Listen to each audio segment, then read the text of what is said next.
Yeah, definitely. And then you have to have the thing where, what rights would a robot have, even though they were a person in the past? You know what I mean? Would it be that you'd have a human shell with the soul in it, reconnect the electrical impulses to almost like a robot body shell to come over the top, and then they still have the rights of a human because despite them being a robot, they're still human underneath. So is it just the shell that's going to protect the body? And if so, does that mean that we'll never die because we'll always have the impulses, because we'll always have the electric? So if I was almost a robot times, you wouldn't die, but at the same time, it is you underneath. But then again, that would then mean if no one died, where are we all? Are we going to start blowing guilt? Is that one? Are we going to make an underwater land? Because by that point, we're going to need more room.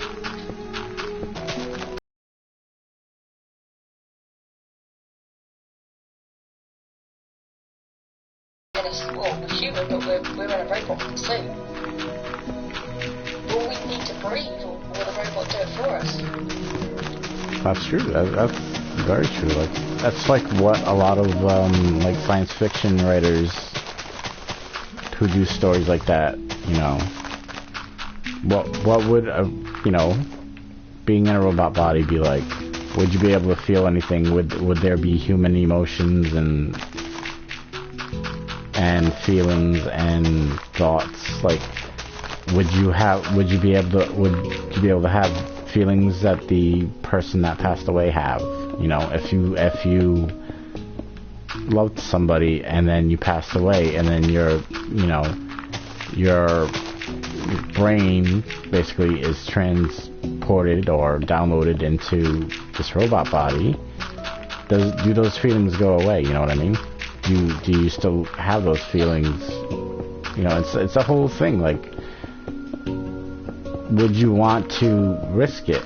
Because in a way, you could end up hurting that person if you don't feel the same way, because you're not able to. It's not that you don't want to. You're not able to. So do you risk hurting that person and coming back and not knowing that if you could still feel those things?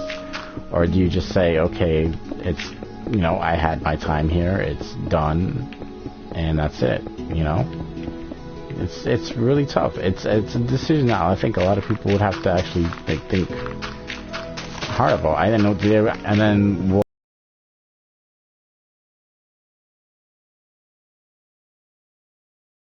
would you do if I think you would have to have like a select bunch of people. I don't think you could just have like anybody have like a robot body, because then there would be like criminals saying, okay, I want to come back, or this person who is really evil saying, I want to come back. I mean, there's like a lot of things you would actually have to think before going forward with being able to download a conscience. And especially there's like so many smart people now. Not saying that there was like dumb people back then, but there's so many people that know how to do things, and know how to like hack into systems and all this other shit. Could they do like a homebrew thing, whereas they get a body from a second-hand place or something, and are able to put, say, somebody was eventually able to put someone like Hitler, or when Charles Manson passes away, put them into a robot body. How would you deal with that? How do you deal with that, especially if it's something that can't be destroyed so easily, and then especially if it has rights, Well, if that happens, I'm dead. I've got blonde hair and blue eyes, I've got blue eyes, I've got the blonde hair, so definitely not. I'm definitely on Hitler's shit list. Definitely on his shit list. But yeah, no, actually, but having said that though, the idea of being able to download almost like the memories and everything is a very clever idea, because you think if you catch a criminal, you don't need to go to confession album, you just read their mind. You could literally take their memories, make a copy of them, and play them. Well, then that gets into the whole ethics thing. Would that be ethical for, say, a policeman or something to go into somebody's brain and take their memory? That's true. That is true. Maybe you could section the memories though, so you could have it that you only go to the memories of that specific night that you know a crime was held, and as a result, you know, check through that specific memory on that specific date, and that almost like a time capsule in your head. So you don't disturb the rest of the memories. You only disturb the one of that specific day to tell us someone's lying. That's true. That's true. That could actually, work. It would be very interesting to see how that would be put into, process, and how the law would see that. Like, would that be admissible in court? Because it wasn't, it wasn't the person that admitted it. It's there. It was something that the police got from a memory. It wasn't a confession or anything. So would that be something that would be admissible in court and would be able to use, be used against that person? You know what I mean?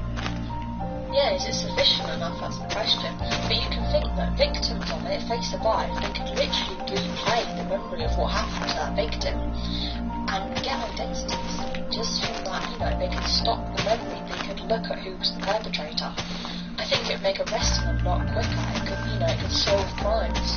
What people saw of that night within a certain location could be the key to finding something like, they still say, I think it's Myra and Brady Hindley, may have got that slightly wrong. They have their bodies somewhere still buried in a field.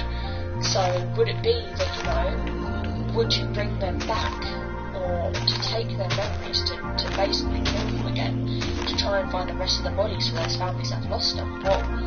What would be the right thing to do in that situation? Could we solve every cold case ever made simply by having something as simple as a memory identifier, a time capsule, a pinpoint? I think that's true, but also you'd have to worry about, if the police, you'd have to worry about the police getting to said body in time because of the tissue rotting away and everything. So would you be able to say if there was a body found in a lake or something, and it was there for a while, and the brain tissue was like really, really bad because it was like all waterlogged and everything, would you try to go for that evidence, knowing that would screw up, the body, basically? You would have to get the family's permission, of course, but it could, potentially hurt the body more. Or do you try to figure it out a different way? I mean, would you only do it on, like, really cold cases where you have, like, that body preserved? Or would you, it brings up a lot of questions, like what would you be able to do in certain cases and stuff, I think, anyways.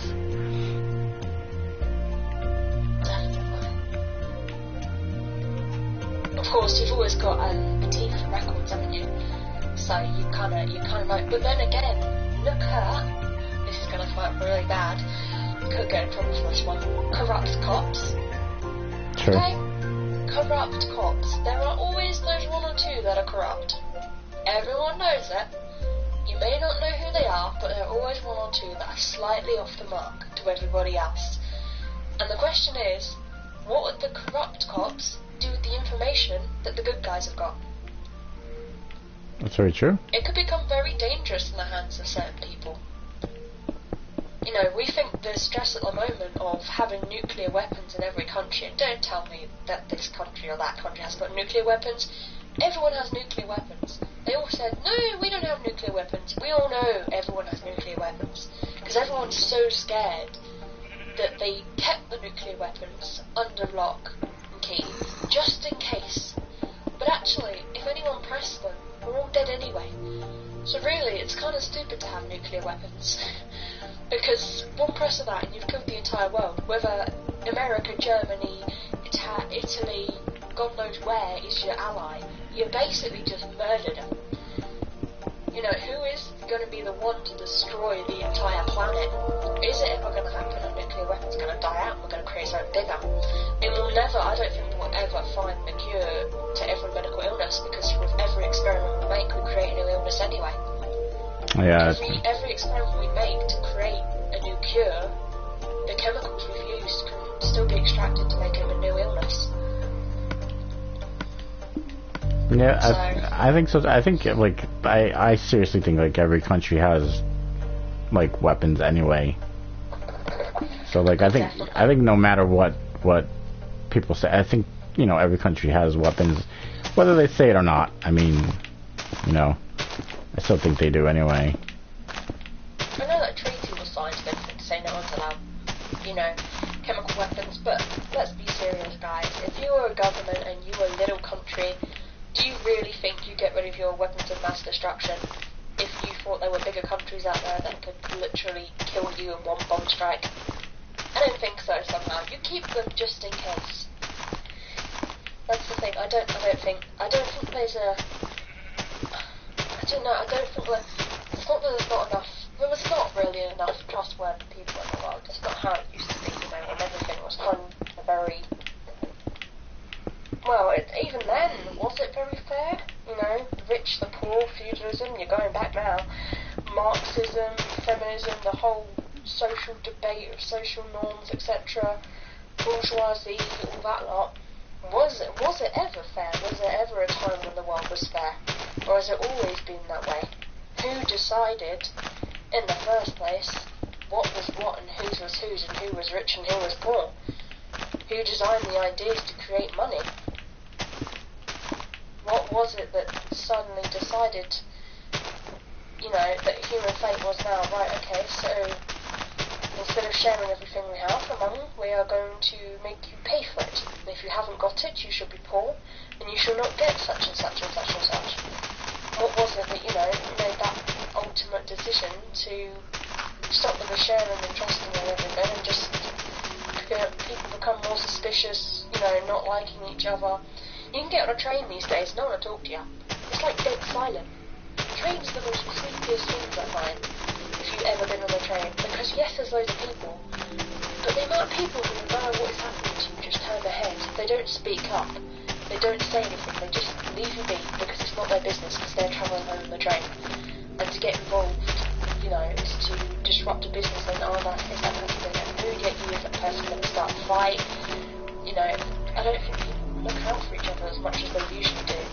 I think the only place I've actually been, honestly, you know, I've actually seen them look out for each other is Liverpool in England, and that's, I know some of the people I know in Liverpool, they don't actually lock their door. They've never locked their door. They don't need to, because the street is so friendly, literally in that area. It's not a rich area, it's a poorer area. Not really poor, but poorer. And they, you know, they don't lock their doors because they just let anyone walk in. They're made to walk in and go, oh, hello dear, how are you, you know, have a full conversation and walk back out. Bring round eggs and milk. They really have such a community feel in that one road that I went to, that you don't worry about who's walking in your front door. It's really nice, and the neighbours look out for each other, so if they see someone new on the street, they alert everybody that there's someone new on the street to watch out. It's quite interesting, you know, it really is a sense of community. It's the first kind of sense of community I was ever introduced to as a child, and yeah, Liverpool. Good place to be, Liverpool. Yeah, I think it's interesting, like, to go back to that point where, you know, they don't, you know, lock their doors. I think it's, like, a lot of people now, they don't know who their neighbor is. Like, their neighbor could be anybody. Their neighbor could be... there's been cases where, that I've read where, this person would say, oh, this guy was so quiet, you know, he never did anything, he never bothered anybody. and then it turns out like he killed 5 or 6 people, and they were like in his basement or something. Like, I think that's the thing that scares a lot of people nowadays, is that you don't know who your neighbor is. You don't know who they are.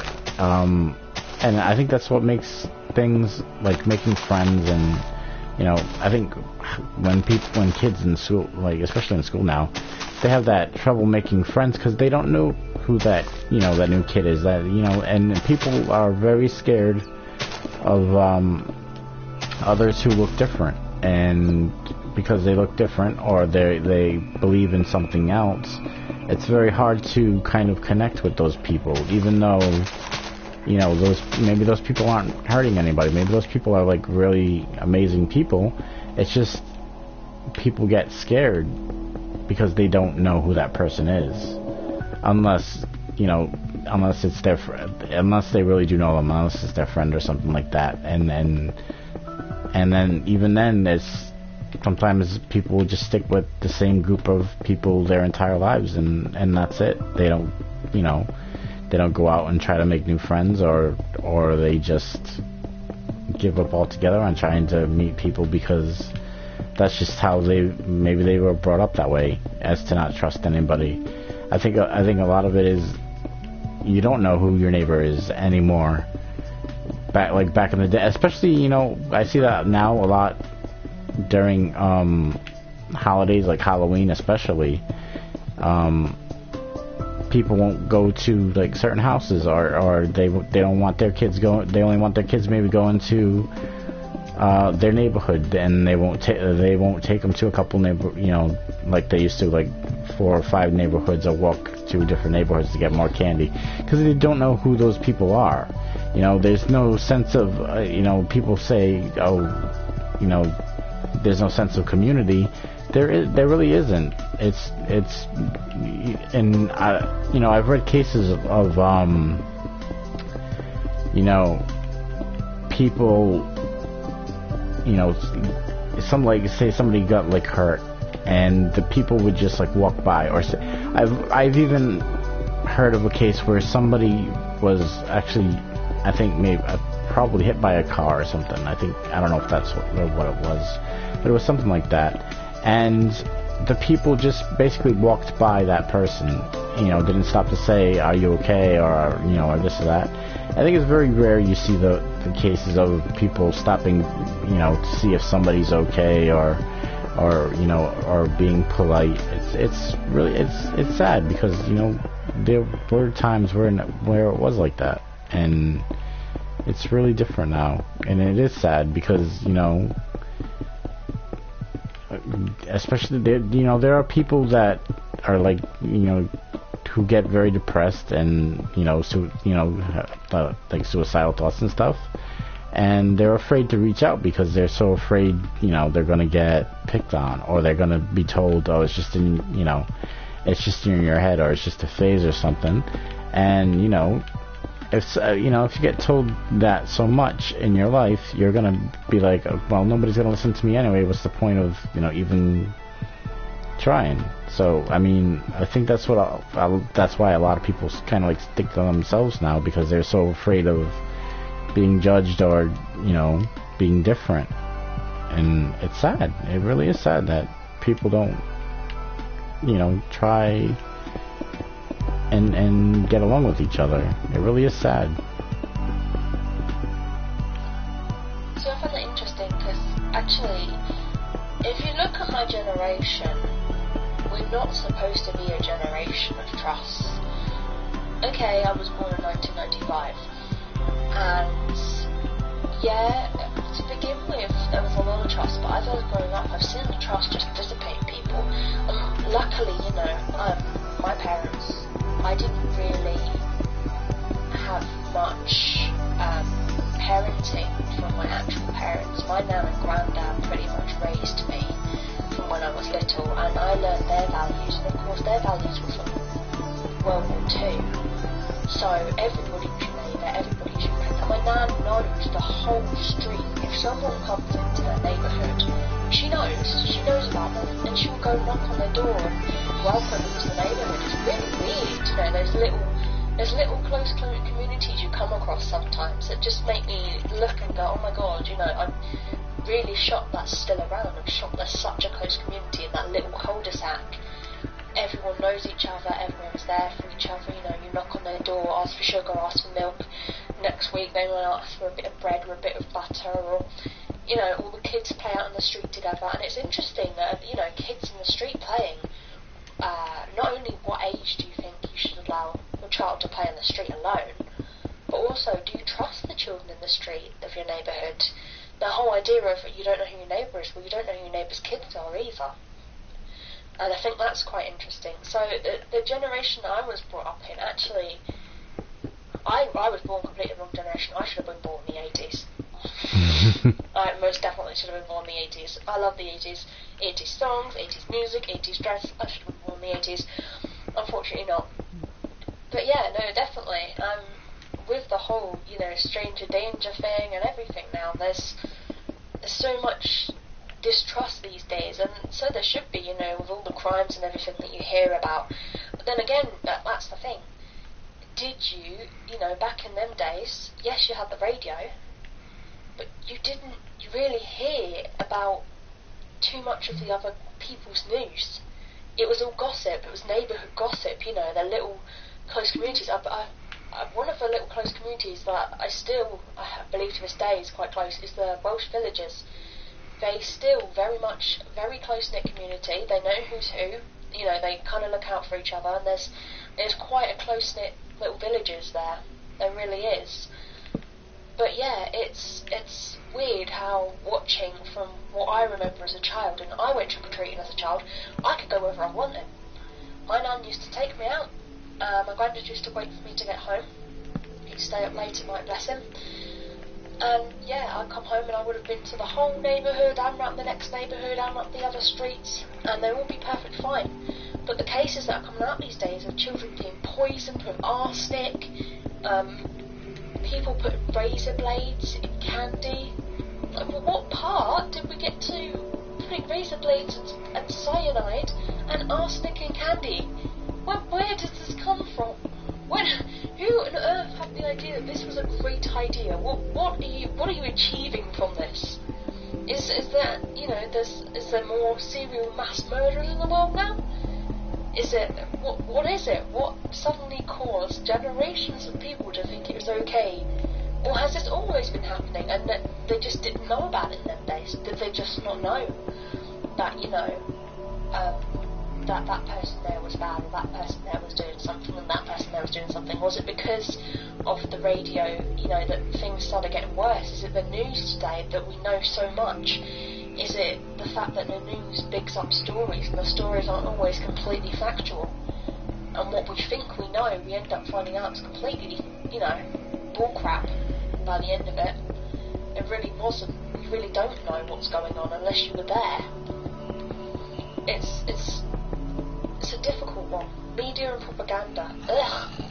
The amount of time I did that in sociology was ridiculous. Too much media and propaganda. Too much.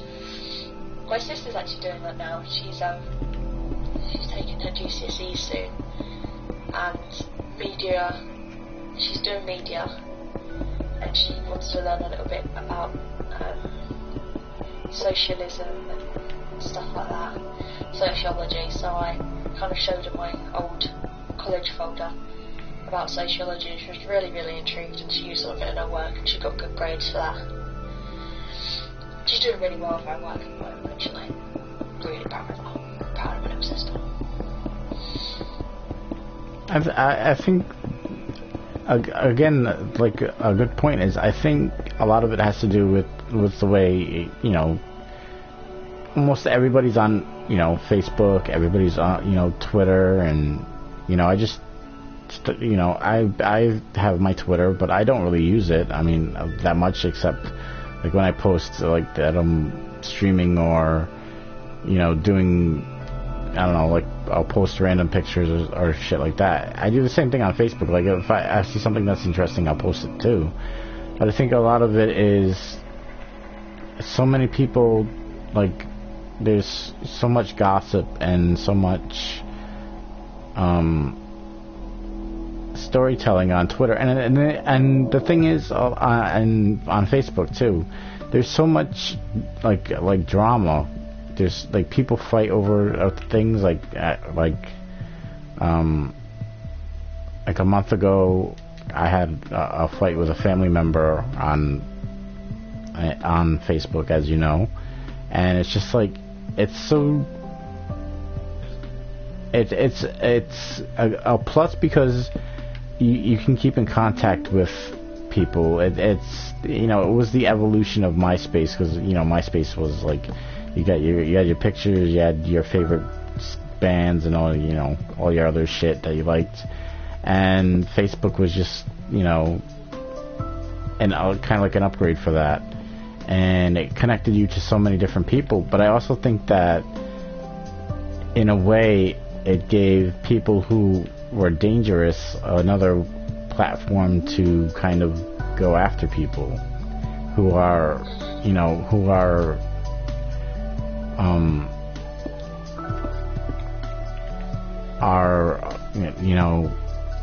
vulnerable? Well, yeah, pretty much. Well, yeah, pretty like they're vulnerable and they don't have a way to fight back, you know what I mean? And it's tough, because like I said, almost everybody has a Facebook. I mean, there are people who have been younger than like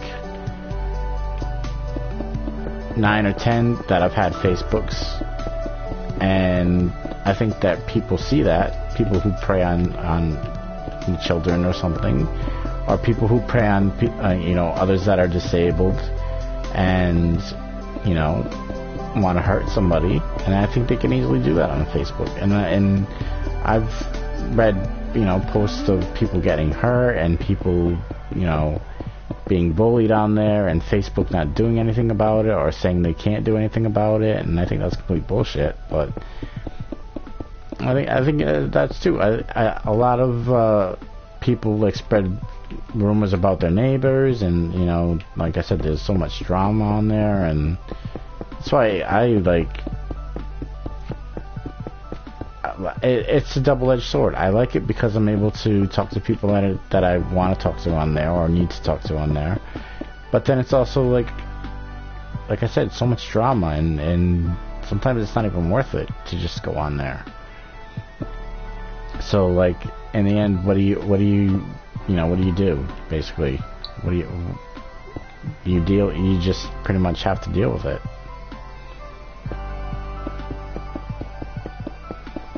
You got to deal with the bad stuff to get pretty much to the good parts. Gotta admit, I did actually have to inform my younger stepbrother about Facebook, because for some unknown reason, I have 2 younger stepbrothers. One of them, the youngest one, is smarter than the oldest one. I don't know how, he just is. He's a lovely, lovely little lad, wouldn't hurt a fly. He's so grown up. But the older one seems to have lost half of his brain, even at the age of 8, 9 years old. And as a result, decided to set up a Facebook saying he was 13, legal age for Facebook, and put a picture of himself up in his school uniform at the age he was, and wondered why very creepy old men started adding him. And I had to have a very long conversation about the fact that actually you think that adults see you as a certain age, but actually it's quite clear you are the age that you are, and you're not 13 at all. And creepy people adding you is not good. That's not normal. That shouldn't happen. And we had to have a long talk about it. I told my stepdad, or my dad as I call him, I told him about it, and he obviously went, okay, I'll try and sort that out. And we shut his profile down because we didn't think he was ready to use it, and he wasn't of the age. And lo and behold, a couple of months later, I was on, and he made the stupid mistake of adding me and saying hello. I was like, who is this? And he goes, oh, it's your brother. I was like, and why are you on Facebook? He's like, oh, Dad didn't shut my account down. I was like, yes, he did. I was the one that shut it down. So what are you doing back on here? and we had to have another conversation about going on Facebook and everything. He's like, oh, I only have my friends now, and again, his profile was shut down, and we made sure his profile was deleted. And we had to talk to his mum, because he lives with his mum, and we had to talk to his mum, and, you know, she kept him off it till he was 13, but at 13, he was legally allowed to go on. So now he has pictures of himself at 13 years old, and I've told him, please, please, please, do not put any pictures of yourself at 13. Can you wait until you're a little bit older, because there's still weird dudes trying to add him. And the youngest one had a fake picture up. He was very smart. He decided to get a fake picture of his dad and use a picture of his dad. And his dad did tell him off for it, said you really shouldn't be doing that, but at least you didn't use your picture, kind of thing. I'd rather you've used mine than use your own and end up a bit like mine, the older one. But yeah, again, it's been another conversation we've had to have with him about adding people on Facebook. If you don't know them, don't add them, and the whole stranger danger thing. Because again, trust. I don't trust the weird people adding my younger brother. You know, my dad doesn't trust them, my mum doesn't trust them, his mum doesn't trust them. And he grew up with a little bit too much innocence and really doesn't understand what it is. And I like that innocence about him. It's a good innocence, and I wish he could keep it, but to live in this day and age, you really can't live with that much innocence. It doesn't work. Because someone's going to come along and take advantage of him, and it's been really tough trying to toughen him up and smarten him up and wise him up to the internet. The younger one got it straight away. The older one just wouldn't go with it. Thought we were giving him a lecture, and God knows how long it took us to try and get him to delete all the weird men on his Facebook. They're my friends, he said. No, they're not. Not when they're 60, 70-year-olds. You do not know any 60, 70-year-olds other than your granddad. Please delete them. So now we have someone monitors Facebook. We do have, my dad goes on and monitors what goes up and everything, just to ensure that he's not adding random adults saying that they really like him, they want to be his friend and all that lot, because he does get himself into an awful lot of trouble. He doesn't come down anymore to come and see me and my mum and that. The little one does, but the older ones, he's got to teenage years now. He's now 16, and his computer at home is much more exciting than coming and visiting people, which is fair enough. He lives in a computer world. I think we need a door there. Yeah, I was just thinking that. Shit, not centered. Wow. That kind of looks like a prison cell. Son of a bitch.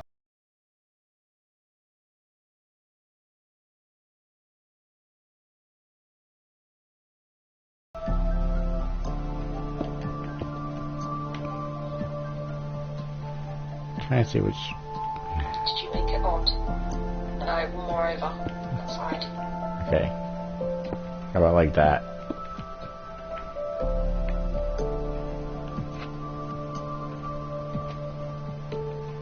Can't fucking tell. I think that'll be alright. I think that, right, yeah, do that, yeah, let's try it out. There we go. That's good. Yeah, that's about right. Well done. But Yeah. I think the thing is that I think kids today, these days they want to be popular. They kind of like thirst for it, because I think a lot of it is they feel like that attention is good, even if it's from an old person or somebody that they don't know. I see when I was on like Tumblr and stuff, a lot of people were like that. Like they would just add anybody just to be popular, just to say that they had like over 1,000 people following their Tumblr or reblogging their posts or whatever. And basically they would call it like, I'm Tumblr famous, I'm Tumblr famous, and they don't think of like the consequences of that, of like, okay, well, you added that czar.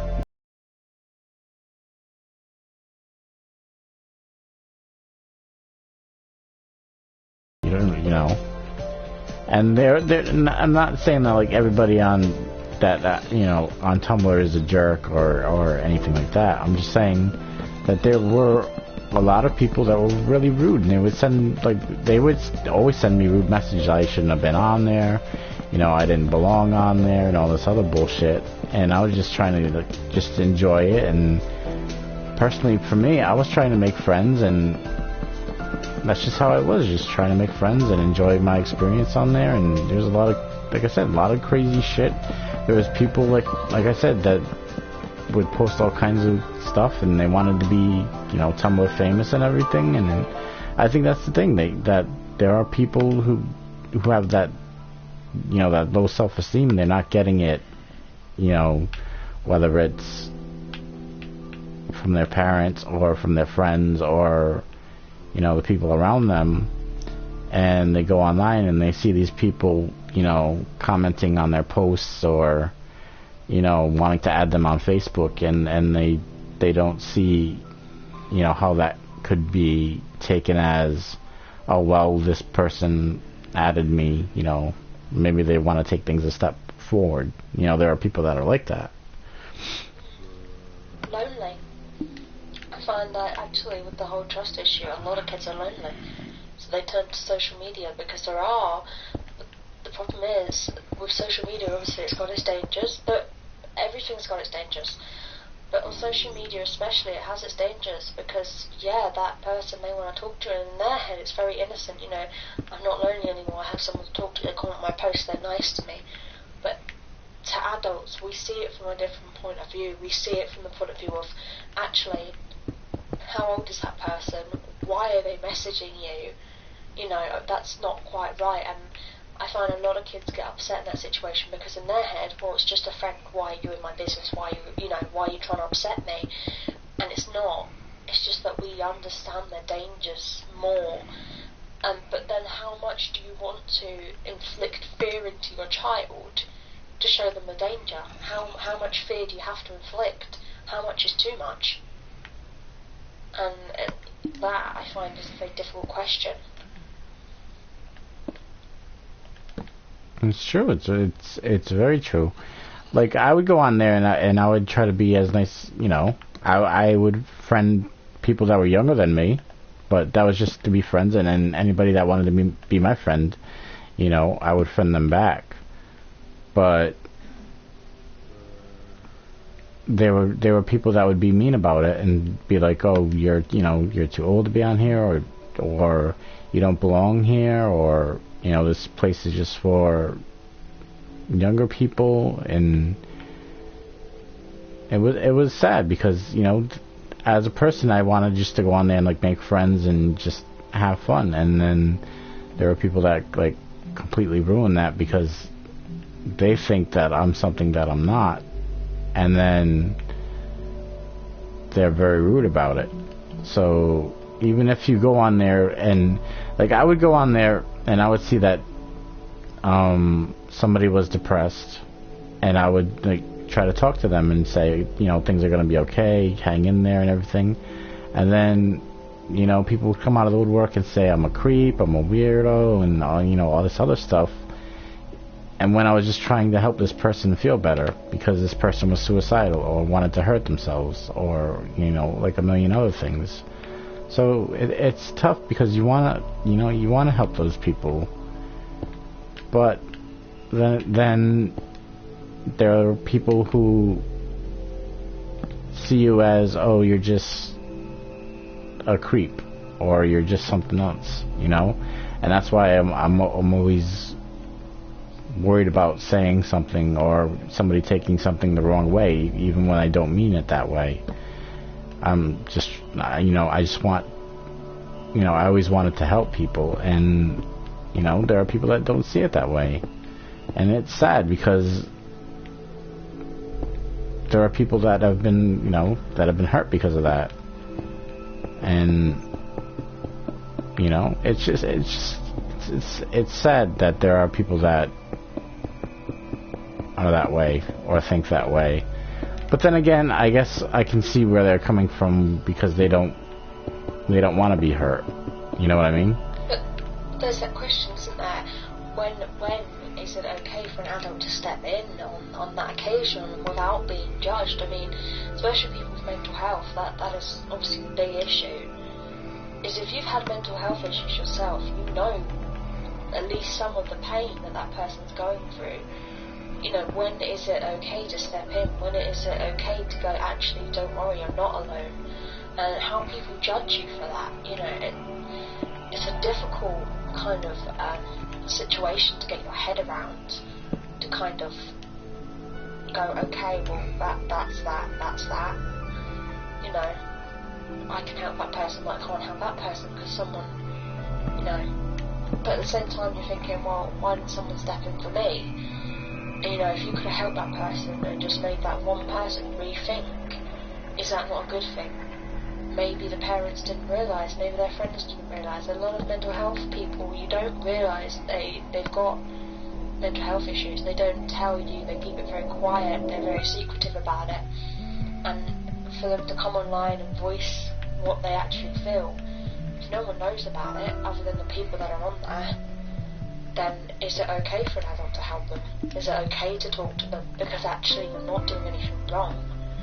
You're literally trying to make sure that that child, you know, has the awareness, has someone to talk to, some sort of adult figure to look up to, you know, to not worry about it. It's not their parents, it's not a friend, it's not a friend's parent who could easily talk to their parents or, you know, set something off. And everybody has a view on mental health from whether they believe it's real or not. I have come across people in my time who believe that mental health isn't actually a true thing, and that depression isn't true, and all you need to do is stop taking your tablets at the end of the day, start living your life like a normal human being. And I completely disagree with this in every way, shape or form, because obviously, you know, that's not going to help that person in the slightest, but that it's their view. And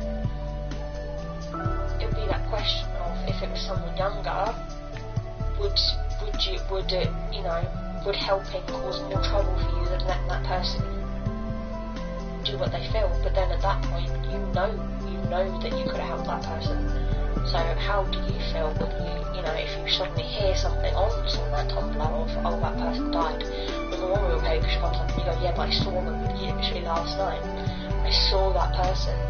I spoke, you know, I wanted to speak to the person, but I didn't know how to approach it because I didn't want to get shit for trying to help. And I mean, if that means that we need to put more mental health awareness people on the internet, but I'm sorry, how many people do you assign to something as simple, you know, or as complicated as mental health? How many people do you assign? How many people have it? Can you judge every person to have mental health or not? Do they need to be medically trained? Do they just need to be there to talk to you?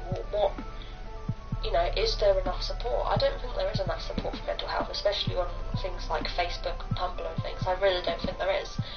And I mean, I have spoken to people who are younger than me, and I've approached them and I said to them, you know, it's alright. It may seem like shit now, and I've made them laugh, and I've tried to, you know, turn it around as much as I can. And they end up coming back to me and going, oh, you were really nice to me that day. How are you doing? And they start making a friendship. But is that wrong of me to have made a friendship with this, you know, this younger person? Or was it the right thing to do? Because in a way, you saved their life. Something as simple as having a friend who understands can make a world of difference to someone with mental health. It really can. Oh, I agree 100%. When I was younger, you know, I was suicidal when I was about 16, and at that point I had no friends. All my friends had turned their backs on me, and I pretty much was dealing with it by myself, which I know you shouldn't deal with it by yourself, but I was dealing with it by myself. But I think if I did have somebody, it wouldn't have been, you know, such a hard struggle to get back to, you know, to where I was, to, you know, to feeling better and you know, feeling like I was worth something. You know what I mean? And I think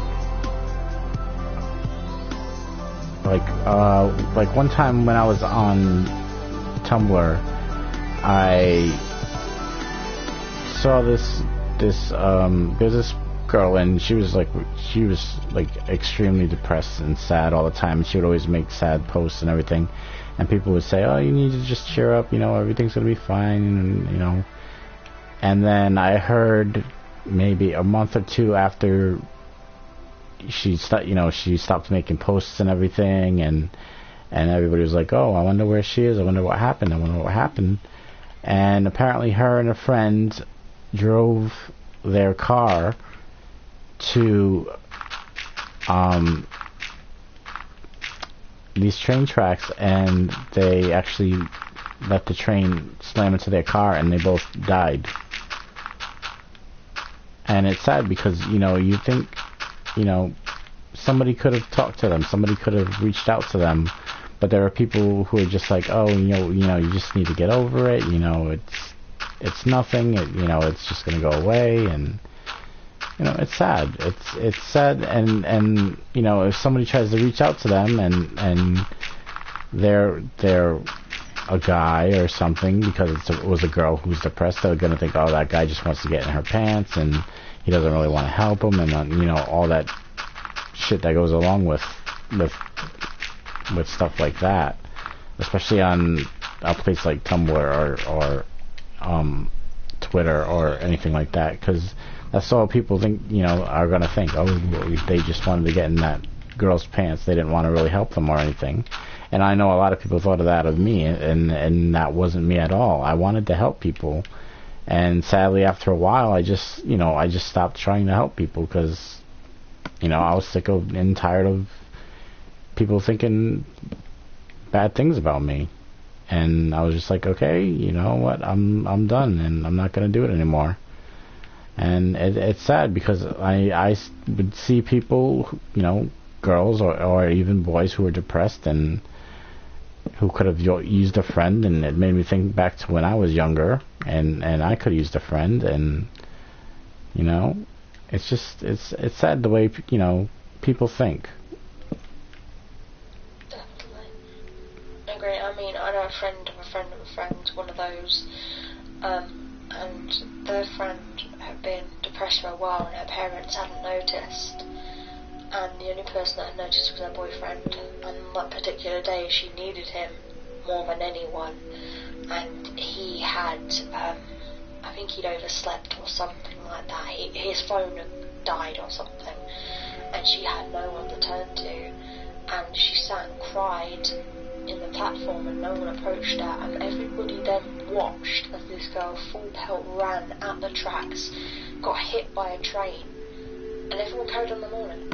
It wasn't reported until the train driver got off shaking and crying himself. People were still boarding the train expecting to be going somewhere, and they were almost so desensitized because it wasn't their business that they didn't even think to call an ambulance or do anything.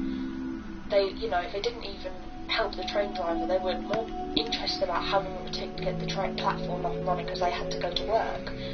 And it's sad. It's just like, whoa, where has humanity gone there? That a girl jumps in front of a train, you show absolutely no emotion whatsoever. You're more interested in getting to work and making money than you are that poor girl that has obviously taken her life because she was, something was really badly wrong, and she had no one to turn to. And apparently her boyfriend woke up, and her favourite, her mother had rung. He's been ringing his phone all morning, and he woke up to a message saying she's dead. And he was in absolute bits. He had so much counselling, all because it wasn't his fault. He couldn't save her at the end of the day. It wasn't his duty to save her, but he felt so guilty for it, because if his phone had just been on or whatever else, then none of it would have happened in his head. And actually it's more to do with not that if his phone had been on, because he still might not have been able to do anything. It's actually more, where was the mental health team, where was the help, where was that other person to come and collect that girl and just take her home and just give her a cuddle, just make her feel like a whole person again, instead of leaving her crying on a train track where people didn't care so much they watched her die and thought nothing of it. That's true. It's a really sad thing that, you know, that there are people out there who really don't, you know, give a shit about other people. And that's why like when I do streams and stuff, and even if I don't talk, even if it's just me playing a game or something, and I like doing that because, you know, even if like just one person watches, or, you know, they just want to say something, or, you know, anything, they just know that somebody's, you know, out there, you know, and maybe they can just watch the stream and enjoy me fucking up or doing something stupid, or, you know, like a million, like just like a million different things. It you know, it doesn't matter. It's just I just want to, you know, let people know that I'm out there. You know, I don't do it cause, you know, there are people that do it because they want to like be famous or whatever. And, you know, I don't care about being famous on here or, you know, any of that other shit. I do it, you know, because, you know, there are people out there who get lonely, and maybe they want to just put their headphones in and listen to some music and, you know, watch somebody play a game for a little bit and just kind of be like, okay, you know, maybe things won't be, you know, maybe things aren't so bad.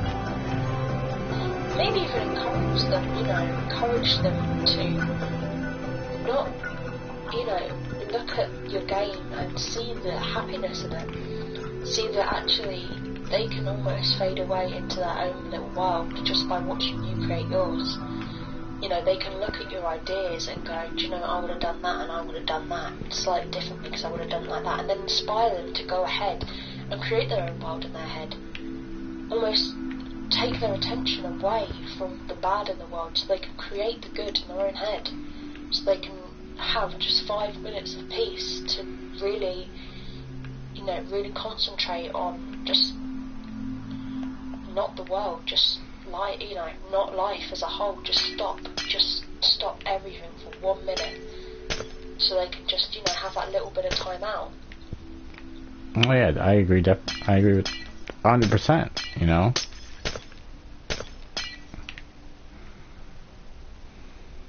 Wow, it's so agreeable.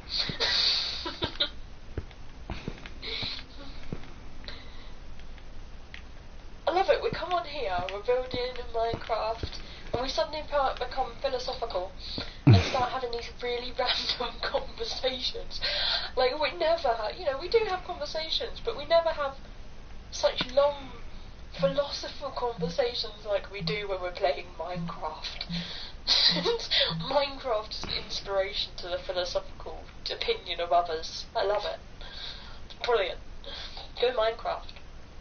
Making the people of the world think.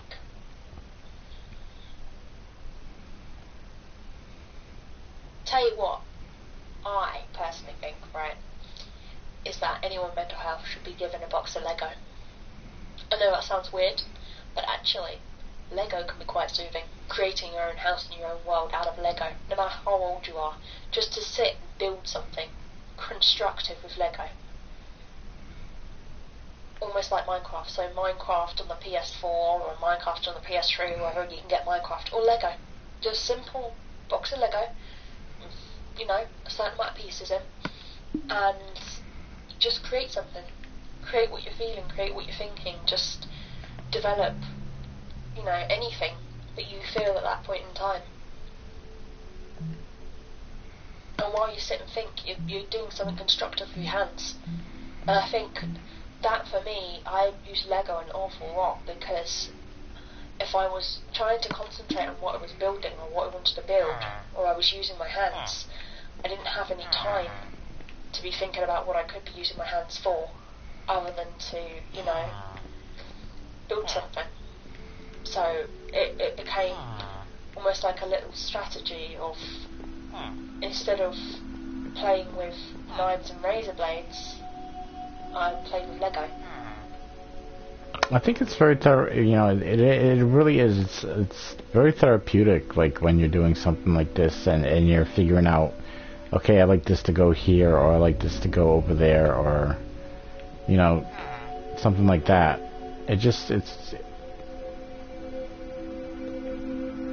I like it. I mean, The Sims for PC as well. Definitely, The Sims for PC. Create your own family, create your own world, build your house, build your community. No one on The Sims, is going to judge you. You can build whatever you want, and I've got to admit, the forum on there is lovely. You get the occasional arsehole, but I guarantee you, with that one occasional arsehole, you'll get another 20 comments saying how amazing you are.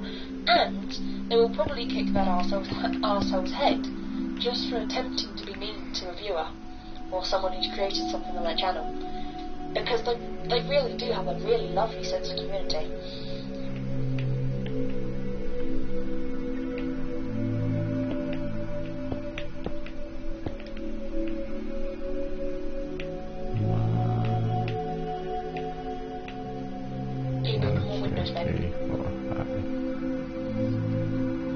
Yeah, I'm trying to, but I think I fucked up.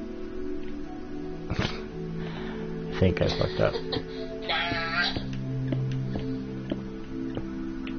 You trying to make it symmetrical? Yeah, I totally didn't though. Okay. Yeah, but okay, that's good.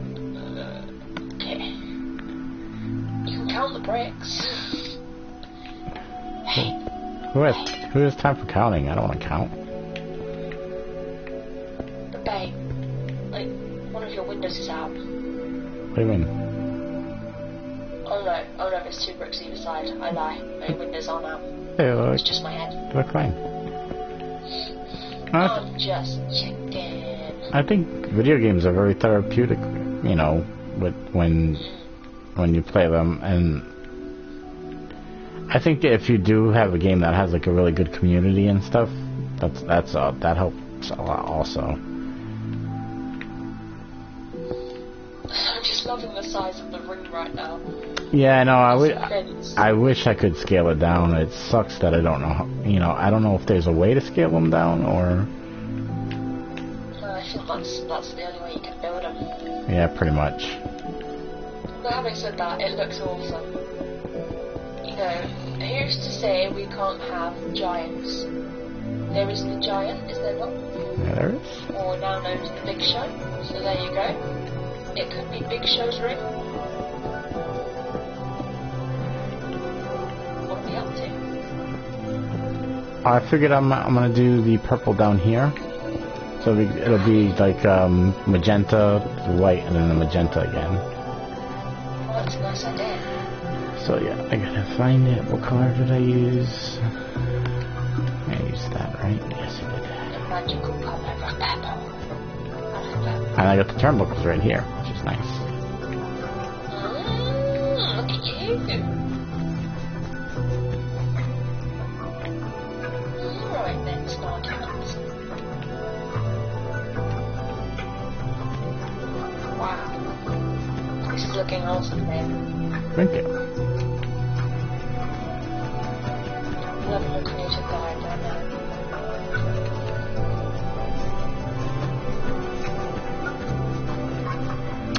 I'm thinking I might put an open ceiling, like put all glass so you can see down into the arena. You think that would be a good idea? Yeah, you could do that. That would be pretty cool. Or you could just put like glass where the top of where the ring is. So Okay, you have so half brick, half glass, so you don't have to spend all your time bricking the whole roof off. That's easier for you. okay. Yeah, it probably would be a good idea.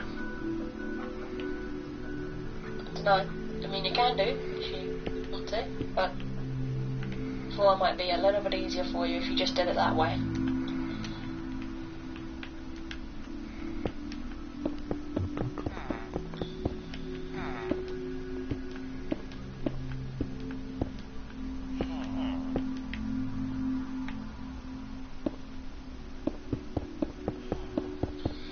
Just by doing it 2 bricks over. Good idea. Oh shit, I think I fucked up a bit. It's alright. We can sort it out.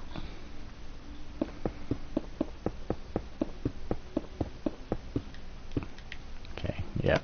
I did. I need...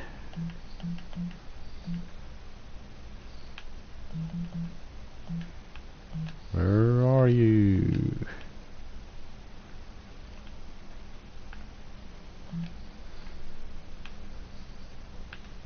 There we go.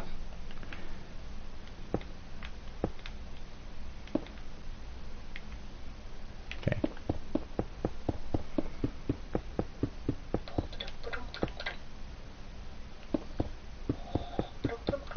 See, I like the lines you do this in.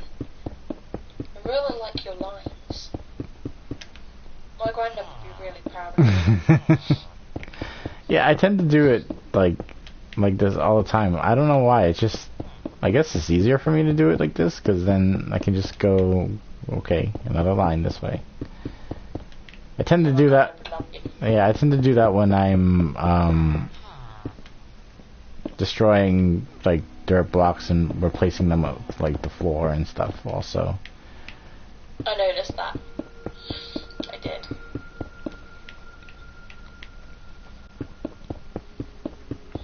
You're so lucky he's not alive. I'd have you doing his garden. I even got like a little skybox up there, see? I love your skybox. I was watching you build that. I was like, I was thinking, is he going to put seats in? Is he going to put seats in? I was like, I'm not going to say anything. And then I'll suggest it later on if he doesn't. And you've already done it. Put the seats in. You've got that ring sorted, my baby. You have that ring sorted. You know what you're doing? But I think what I might do is I might raise the roof a couple of inches up, because they keep deciding they want to bop their heads like idiots over there. Yeah, on the fire. Oh, my head's on fire. Well, that's one way to get a new do, isn't it? Couldn't afford the salon, so I burnt my hair off. Okay. First I need to kind of block them in as much as possible so they stop jumping all over the place.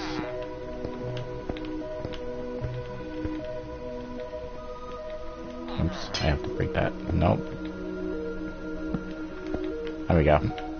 Okay, so they're blocked in about as much as possible.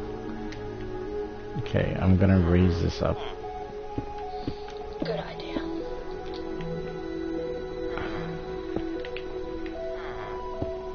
I kinda had to break this anyway. Yeah, so you might as well just do a whole glass ceiling at that point, mightn't you? If you want to. Yeah, I think that's what I'm gonna do You anyway. kind of lost your beautiful square in the middle there now.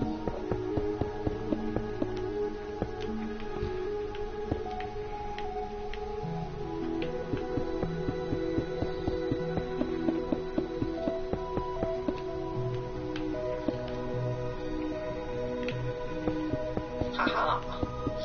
It's going well, my baby. So far it's going good.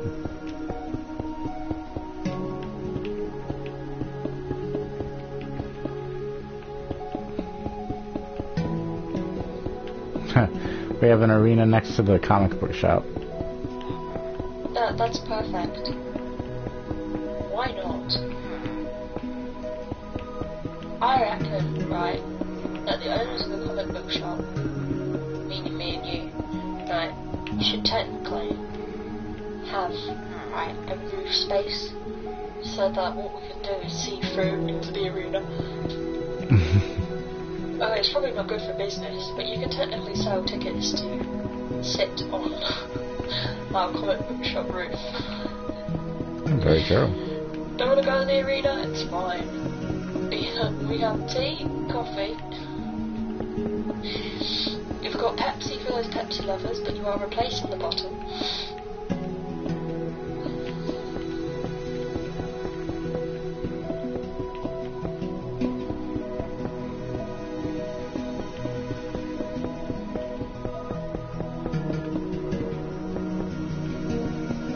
I love this game. Yeah, I do too. It's very like it's a very calming game. At least to me, it is. It's almost like it's almost like you said, building kind of like with Legos almost. because you're building whatever you want. You have all, you know, you can do the whole survival thing, and that's, you know, some people do that, and that's cool. I like just to go into like creative mode and just like make whatever comes into my head at the time. I agree. I love to be creative. I'm a very creative person, but so are you. We're a very good match. Oh yeah, definitely. It has to be said. Okay, yeah, that's about good enough.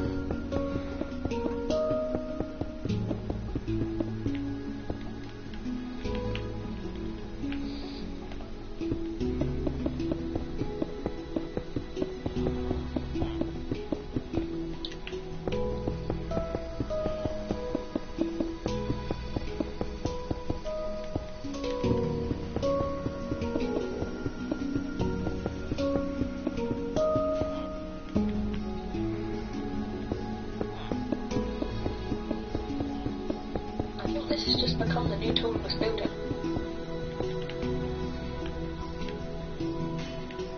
Yeah, I think so. Kinda didn't set out to make it that way. We need to put the glass ceiling on.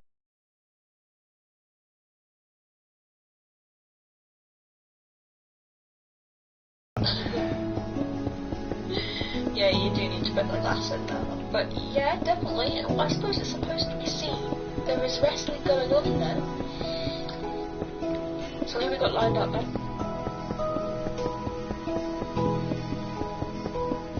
In the wrestling room, who's lined up? I'm thinking Bray Wyatt, I'm thinking John Cena, I'm thinking Undertaker, I'm thinking Kane. That would be cool if you could actually like do spawn villagers.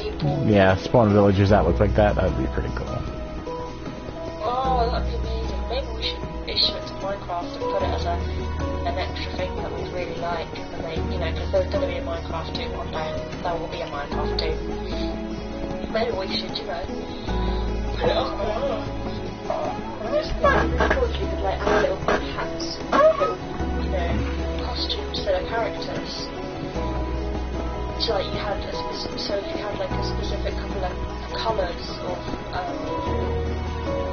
you know, wrestlers in shorts, and a specific couple of colours of people in leotards. I say leotards, whatever they wear, they look like leotards. You know, and a couple of masks you could get and a hat or two. Just that little extra bit of creative. Because that way you can kind of, you know, or some clothes that you can literally add to them. If you like, if you put the block in front of them, then drop your Minecraft character onto it, it ends up dressing up in that in those clothes. I think that'd be a pretty cool idea. I think that would be pretty cool. Just a very basic version, you know, we don't have to go all out crazy and start making doctors' outfits and farmers' outfits and everything else, because they'll be there all day, but just a very basic idea of little things. Although it'd definitely be cool if they started making doctors' outfits. That would be pretty cool. Stuff like that would be pretty epic. So, creators of Minecraft, you have more to be doing with Minecraft. Please, pretty please. I would really like that. I think it was really smart, the person that came up with this though. Oh yeah, he made so much money off this. So many people play this. So many people still play this. There are people who have based their whole YouTube, you know, existence on this game and this game alone. So, I mean, the creations that have come out, wow. Oh, there are people that have made like castles and. I've seen someone make the whole of Hogwarts.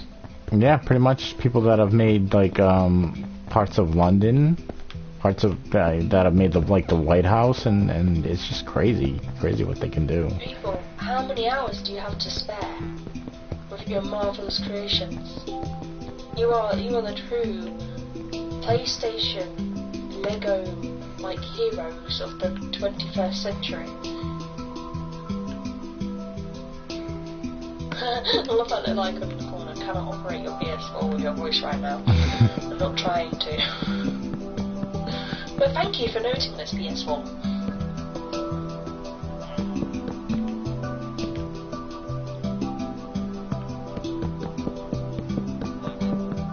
I'm thinking I might change that middle rope because you can't really see it too good. It kind of blends in with the floor a little bit.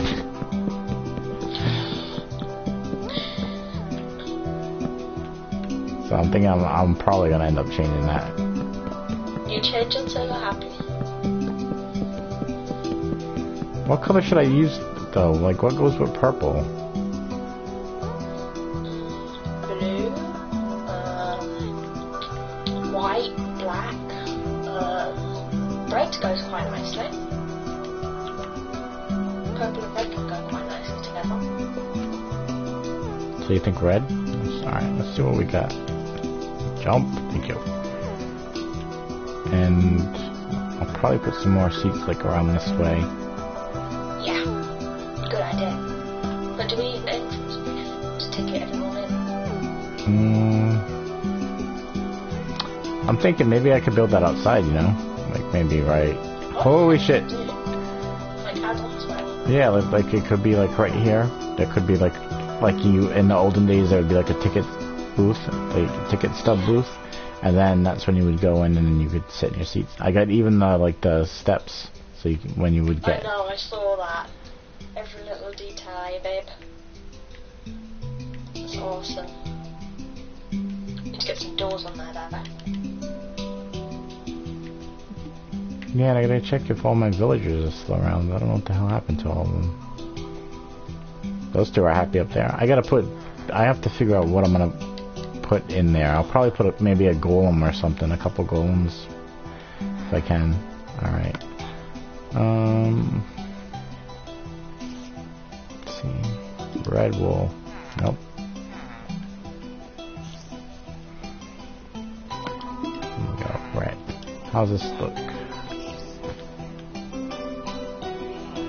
That look okay? Yeah, I like it. I like it personally.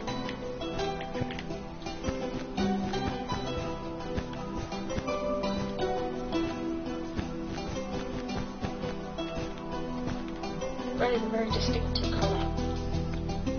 What do you think? Yeah, I think it looks good.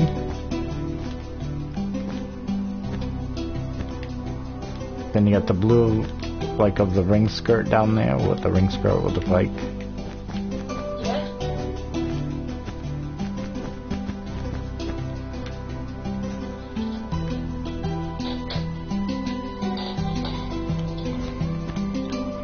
It's come together lovely.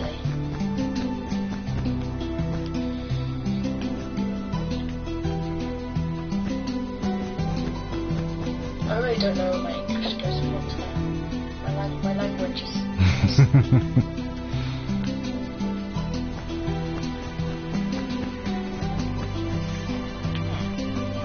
On the Xbox I made, because they have a match in, when WCW was around, it was called War Games.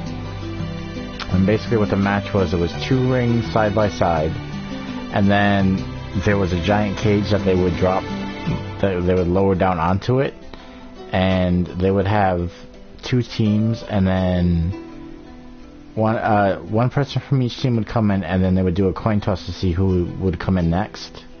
And then you would have like maybe 5 or 10 minutes in between each person coming in, and then the only way you could win is when every person from both teams were in the ring. And so you had like the double ring with a huge cage over it. I actually ended up building that on the 360 version that I had. It was like a huge ring, and it had like a cage over it. It was actually really nice. But okay, let's go see how this looks out there. I actually have to build more of the street too, so I have to fill all these fucking potholes and shit.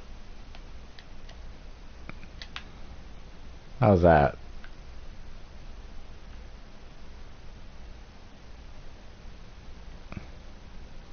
Does it look good? Okay. You sure it looks good? Yeah. Okay. I like it a lot. Okay. It's floating in the air.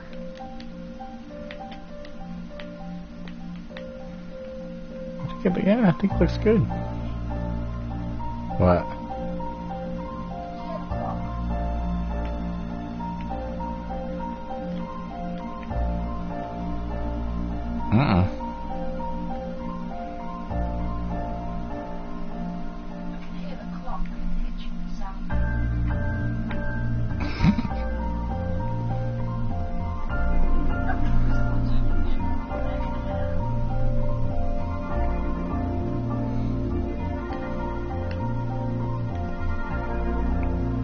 Yeah.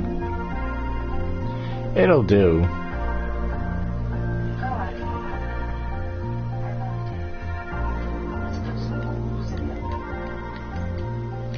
Okay. Okay, I think... Was it quartz? Was it iron that I need, or was it quartz? Okay, I need 1, 2, 3, 4, and I think... Is it a pumpkin head or a jack-o'-lantern head? I think it's a jack-o'-lantern. Oh. The pumpkin head?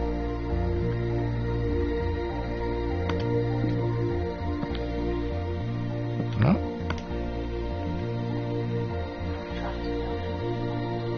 I'm trying to build a golem, but I can't remember how you built it. How you build it? How do you build it? Or is it?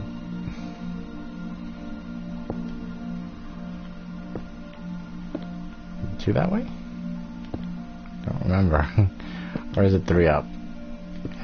No. I'm trying to remember how to do it. Damn it. Look it up. Nah, I got it. I think maybe it's iron? Iron? Yeah, I think it is iron actually. And you need either... Let's do this. There we go. Okay.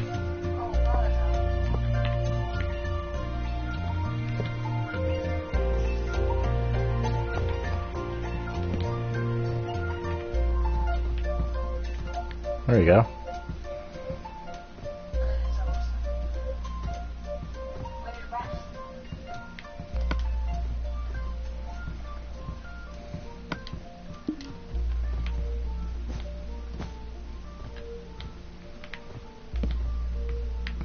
There we go.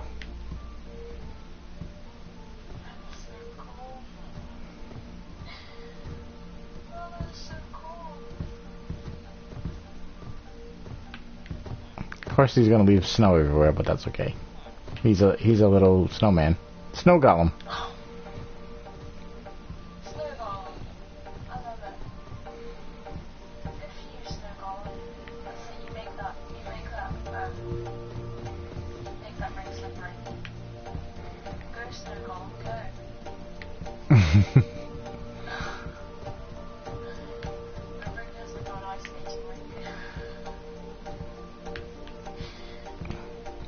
Okay.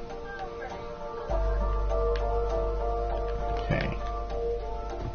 I should see them moving around in there now. There we go, that's a bit better.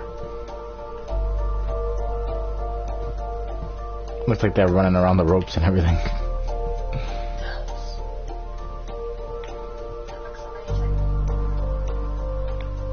Let's see what it looks like from above. Check that out. Looks like he drew a backwards question mark.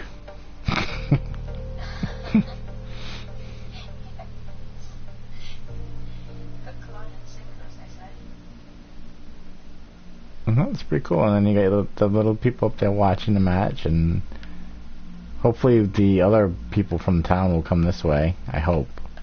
Maybe if I build the road and everything. Yeah. He's still in there. That's good.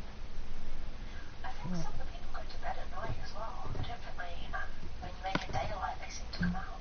There was a creeper eating all the... Yeah, I know. He must die. He must have froze up something up. He made some doors with it. So the creeper doesn't come and destroy things. Okay. Need the pressure plates. Here we go. Bing, bing. There we go. I also need them.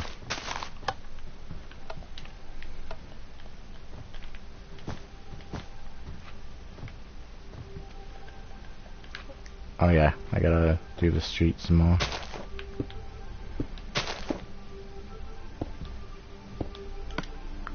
What did I use for the street? Was it just stone? Oh, you fucker. Yep, it was just stone. I should make it a yellow brick road.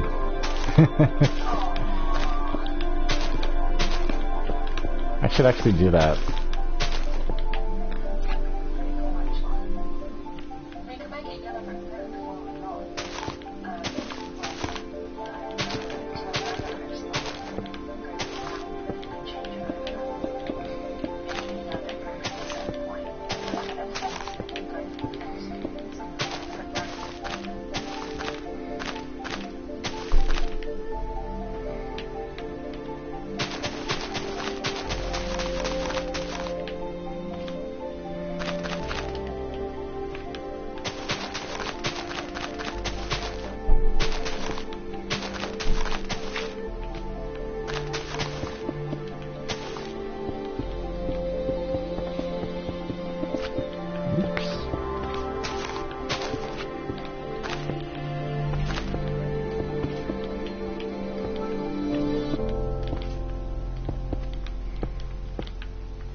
Yeah, it does. It's really nice.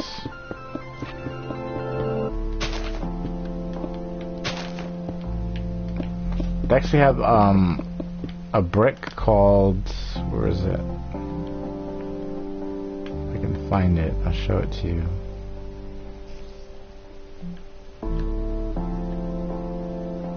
No, that's not it.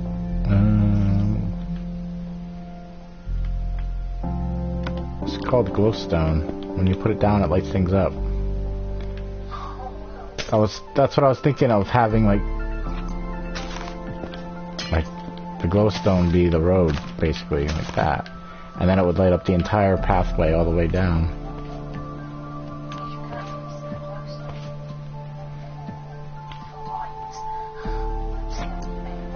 Yeah.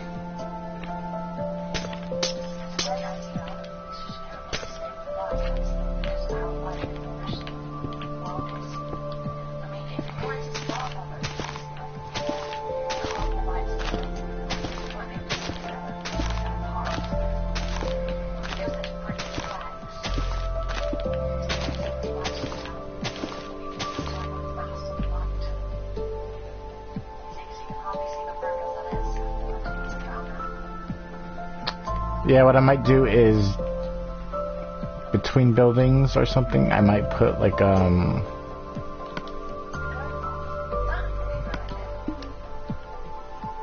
I could do that.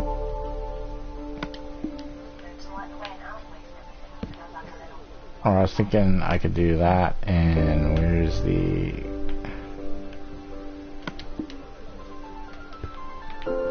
Put it there like that. Kind of like put... Yeah, pretty much.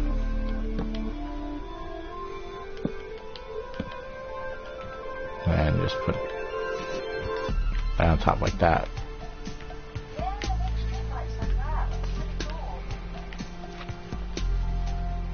And then...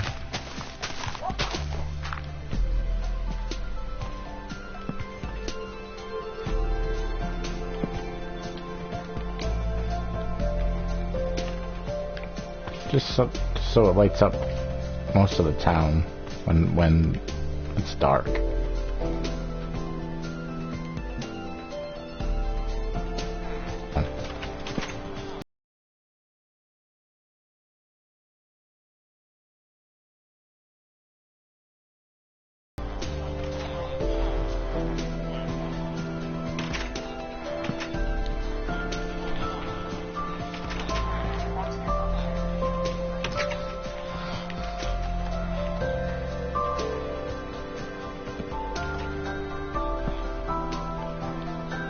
Oh, you asshole. I'm right there.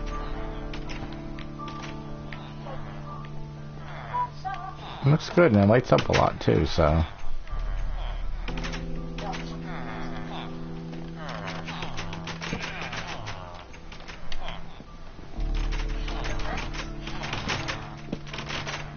I don't know, baby. I think I'll finish pretty much.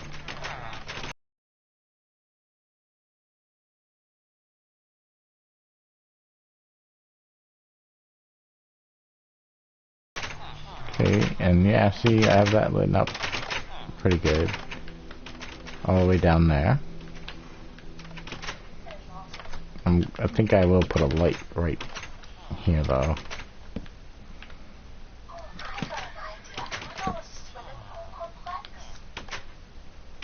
Yeah, we can do that.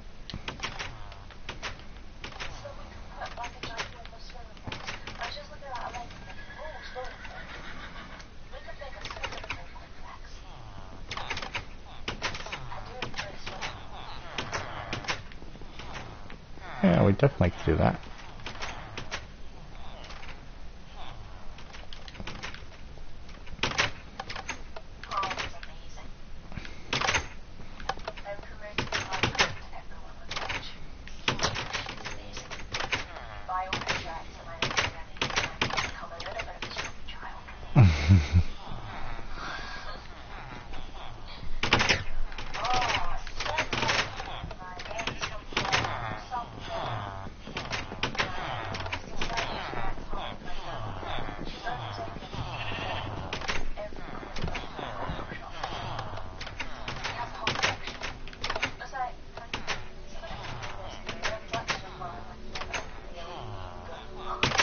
Huh?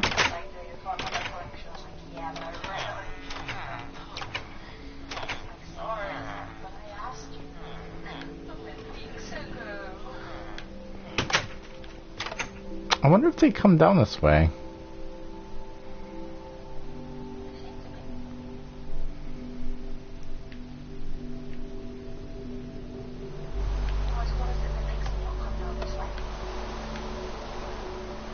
That's what I'm saying. I wonder if they do come down this way, though.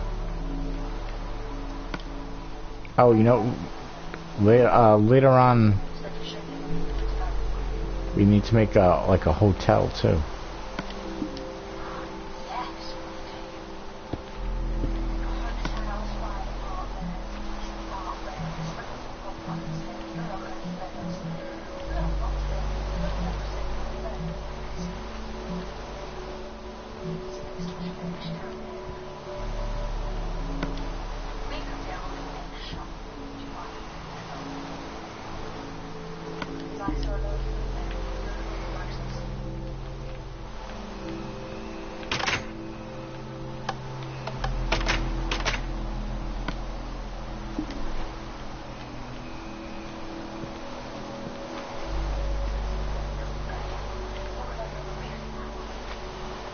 Hmm?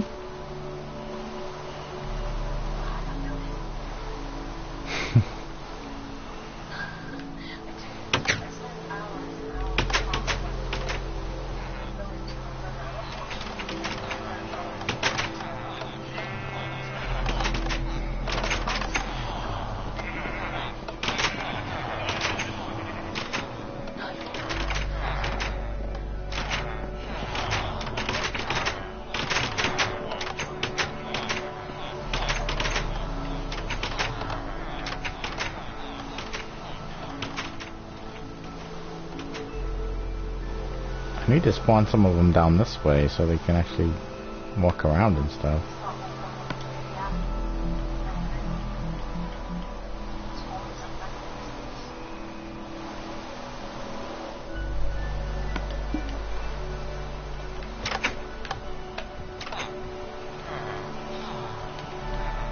Oh, I reached my limit in villagers.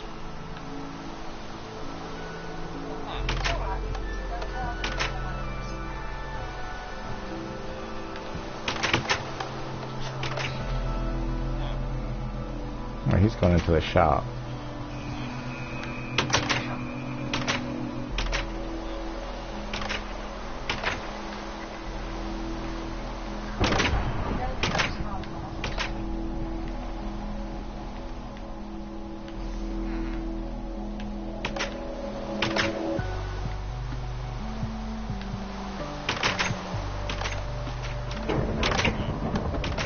Yeah, he came in here.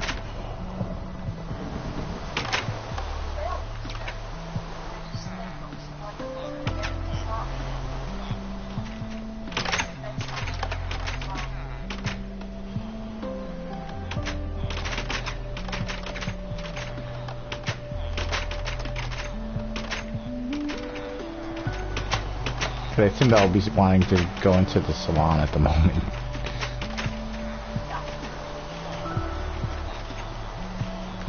I guess I'm gonna have to wait till some of these guys die before I can do anything else with them. Nobody in the restaurant right now. Or, oh yeah, oh, okay, 3 of them are in there.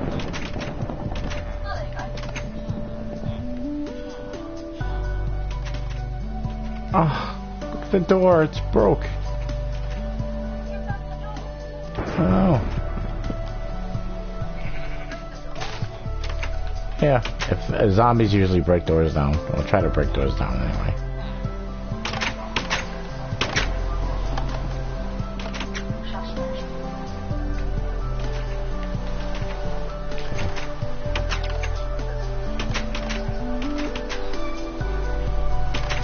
I don't know.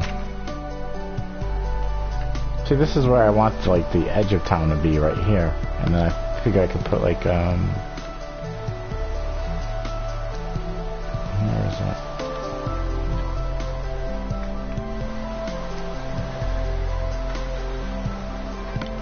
No, that's not it. Like some sort of fence to keep them.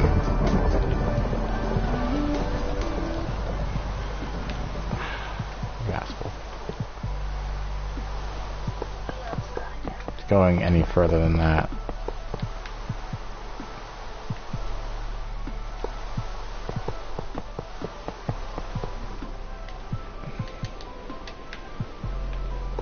Of course they like to jump, so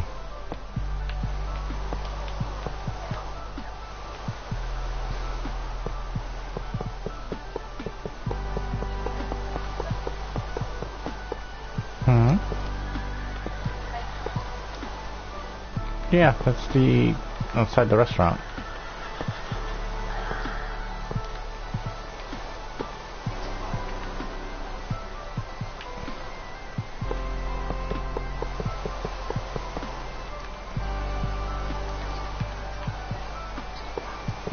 Yeah.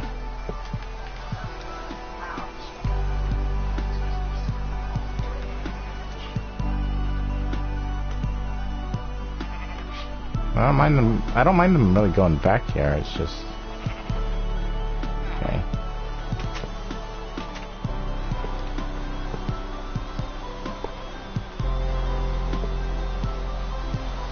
I'd appreciate if they didn't go back here.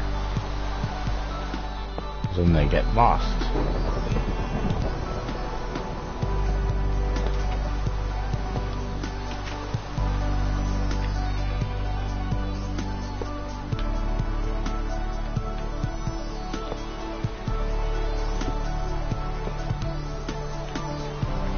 Okay, it's kind of like, that's kind of gated off.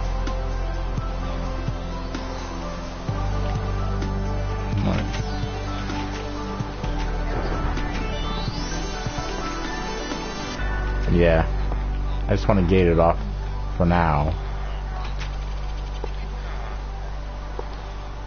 That guy fucking teleported out of the building there.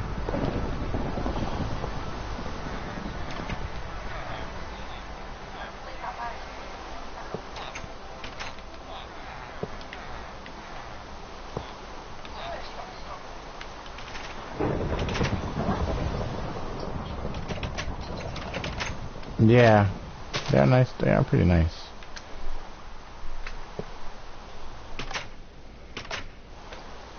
Just want to keep them from going so far. Okay.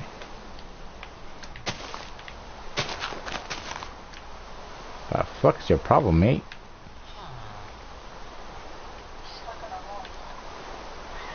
You okay there, sir? Are you doing a rain dance?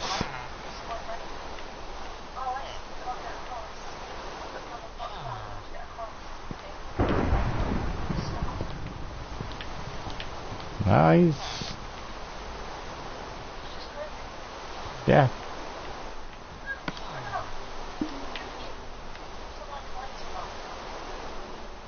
Yeah, if you come in here, you can see a wrestling match. Hey, there's one guy in here.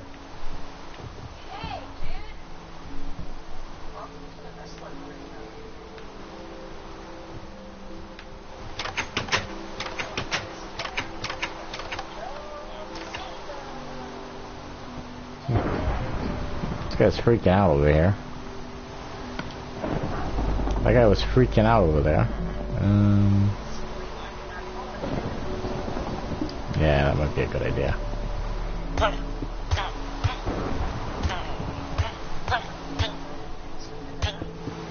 Ah, you made me destroy my hospital, you asshole.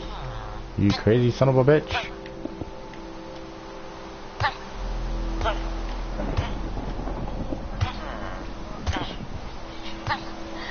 Can you die, please?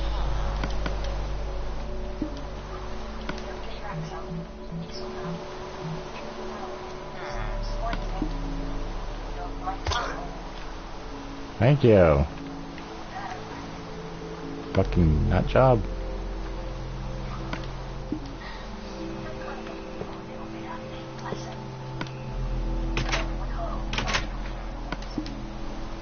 No, it wasn't snow that I used, it was this. Okay.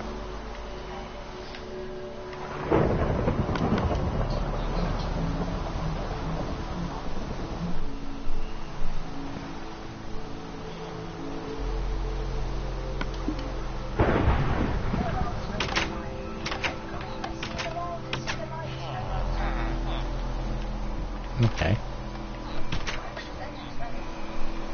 Yeah, which is surprising. You know, you go that way, there's nothing that way. You're fucked, buddy.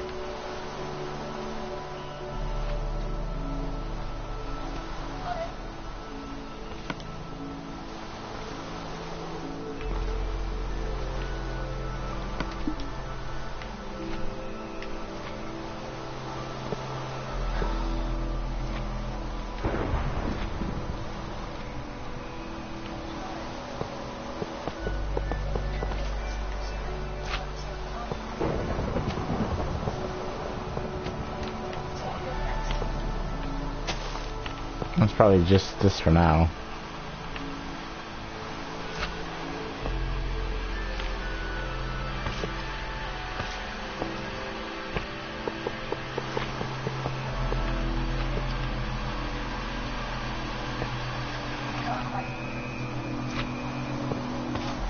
That's okay.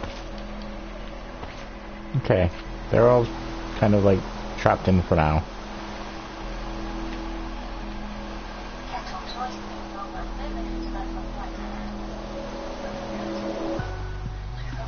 Fucking seriously, this guy.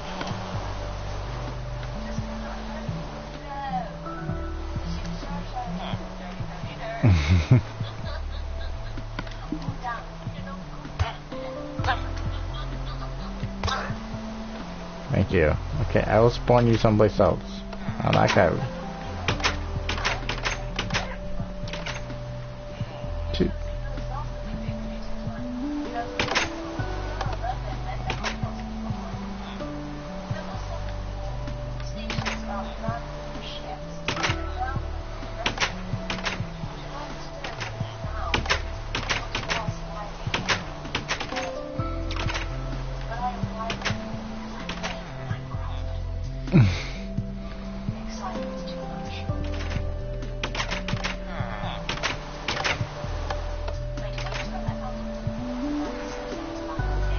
No. Okay.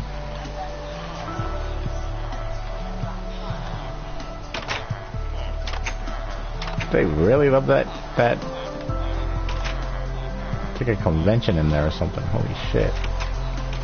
Oh fuck. Okay, I have to okay, that's gated off. And down there's gated off. So I pretty much just have to gate this off right here.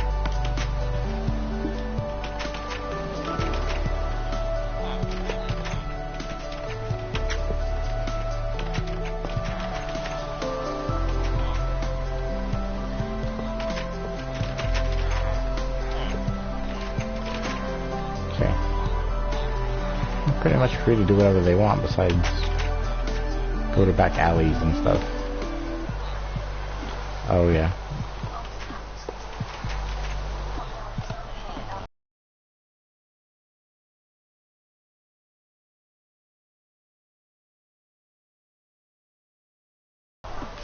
Yeah, pretty much I fix it so they can't. They can go down the alleys, but there's nothing really there.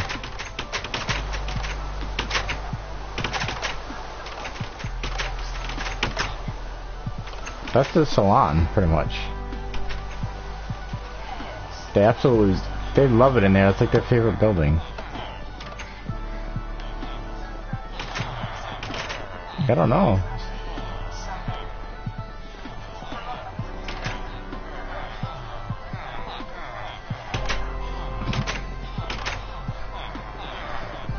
I'm wondering why they like it in here so much.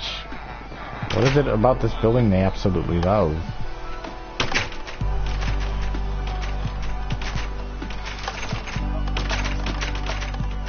What I might do is I might just leave one person to do the banking stuff. And that way I can get more villagers to roam around. What do you think about that?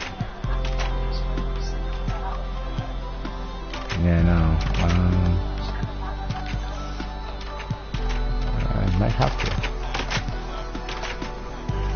How am I gonna get in?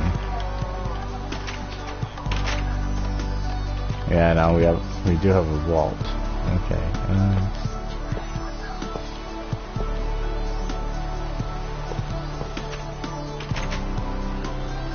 Death to you all. Well, not all of you. Some of you.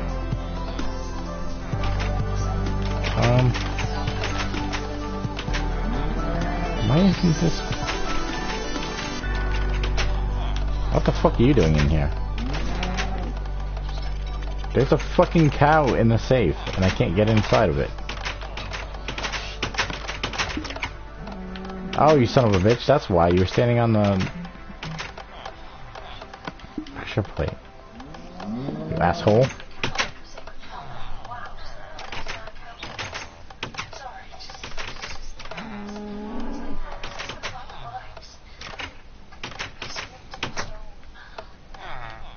Okay, some of you have to die.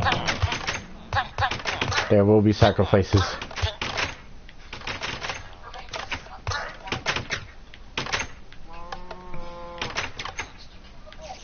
I don't think I did.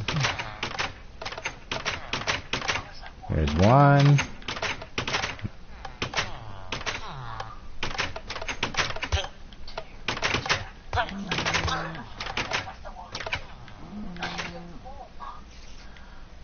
No. There's one left. He has a cow friend. I'll leave the cow friend for him. Okay.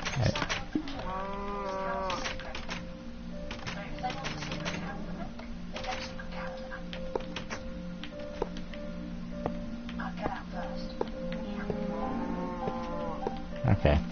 I'm happy with that. How the fuck did you two get back here?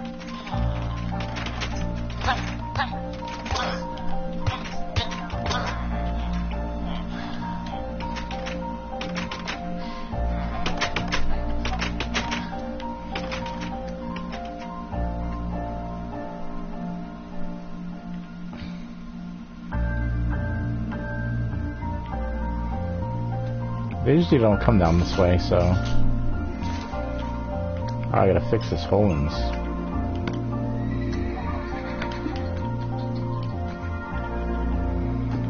Okay, that's good enough.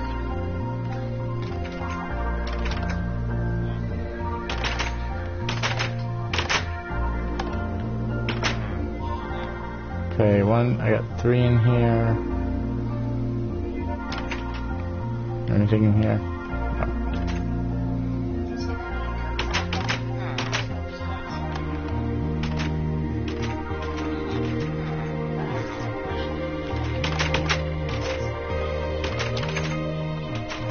Okay.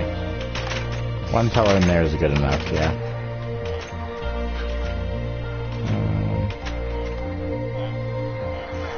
I'm thinking maybe I might move that fence up a little bit.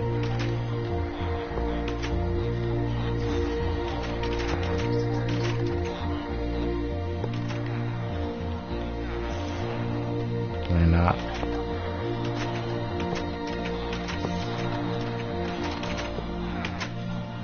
There we go.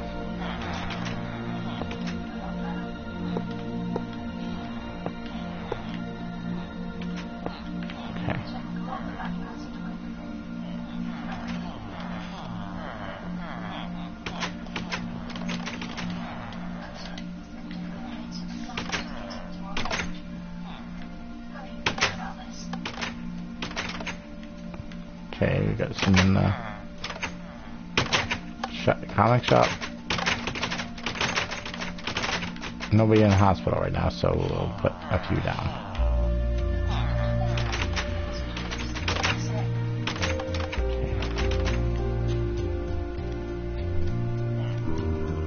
Okay. No.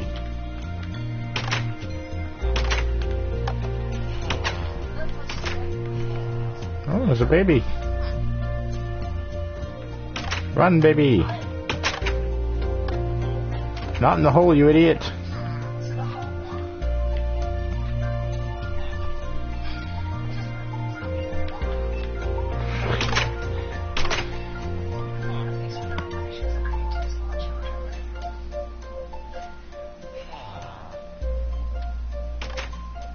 Okay, I gotta make like a ticket booth here.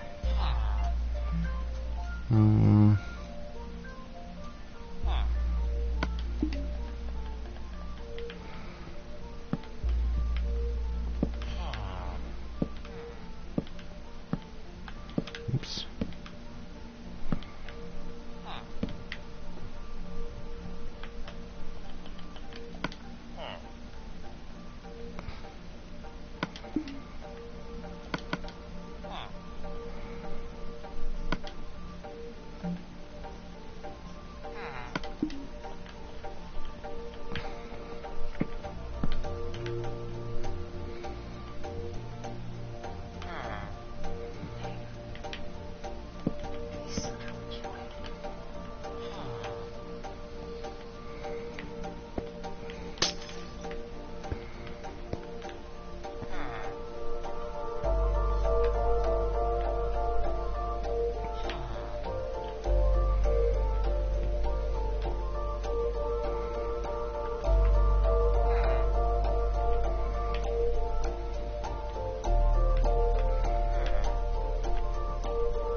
There's your tickets.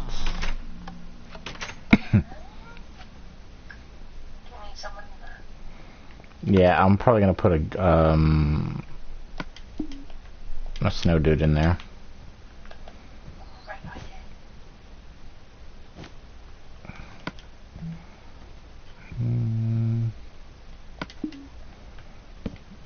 There we go. You're facing the wrong way, you idiot. I don't think you can turn around. Oh yes, okay, you can turn around. Alright, you're good.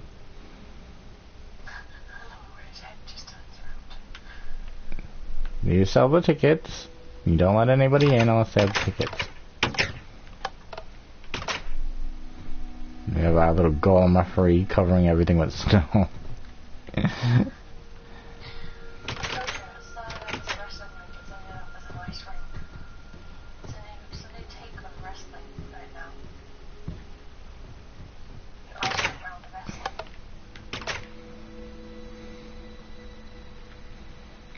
I wonder if I can have some golems walking the street too.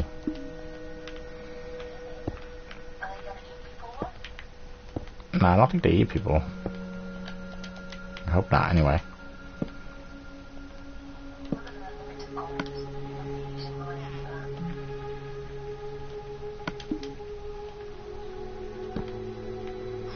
Did I use the wrong thing?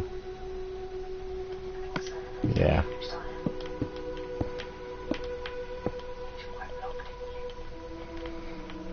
All the white blocks look the same to me.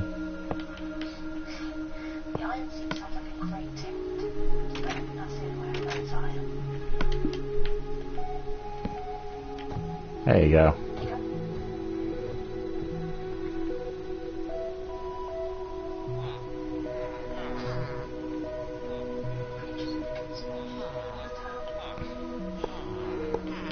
Wonder how many of these guys I can actually make.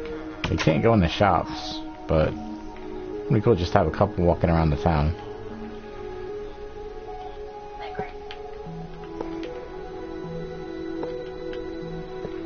Oops.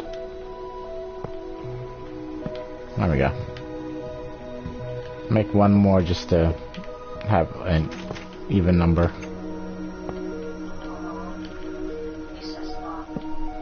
There we go.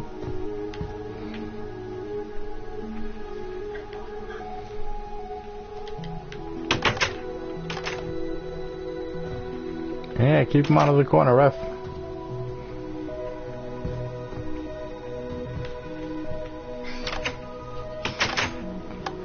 I figured next time we'll do the nice pool over here. Okay, nobody can get through here, so that's good.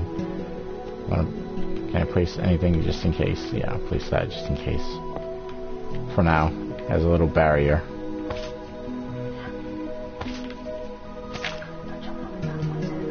The slime. Oh shit. Okay, they're all dead.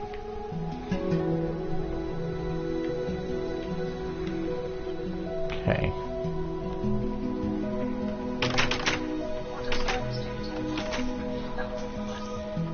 They just bounce everywhere, like kind of like that.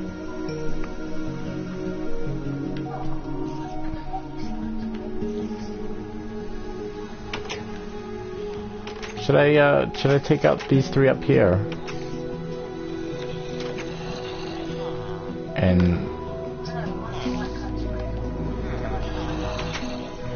you know, but then I don't want him to be by himself, you know.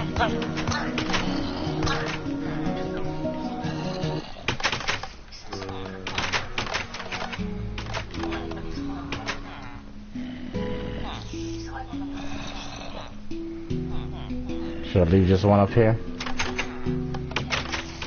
Okay, I'll leave the one up here.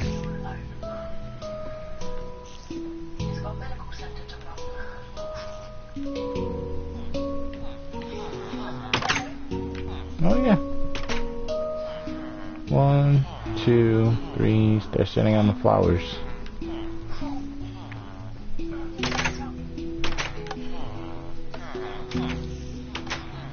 Yeah, it's 5.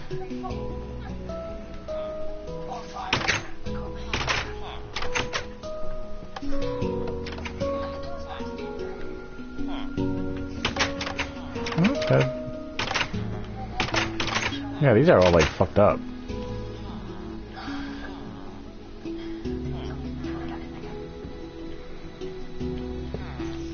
Thank you.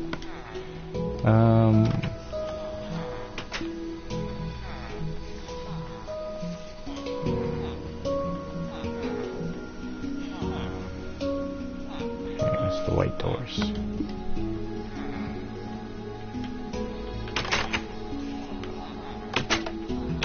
you wait a fucking minute, you asshole?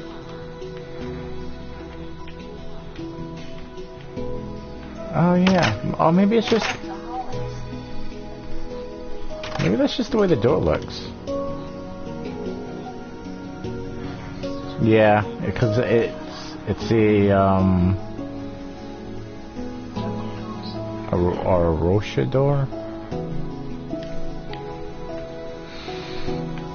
Okay, maybe that was just seeing things the last time.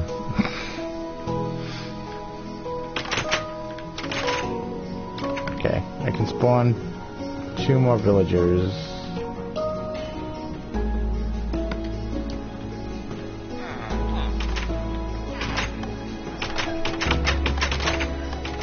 Are you gonna spin around like an idiot?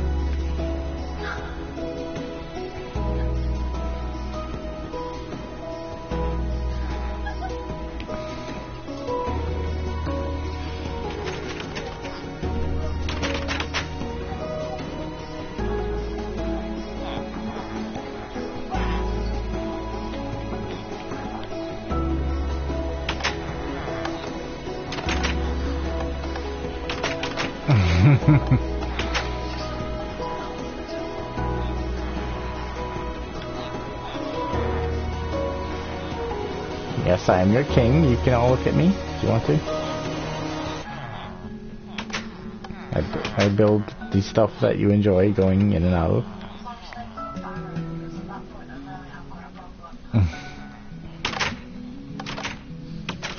Oops, I left. Yeah.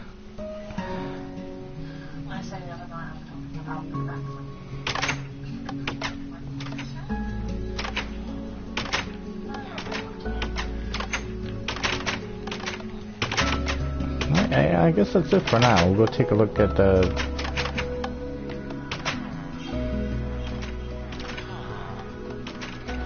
Oops, is there a gate that keeps them all back here?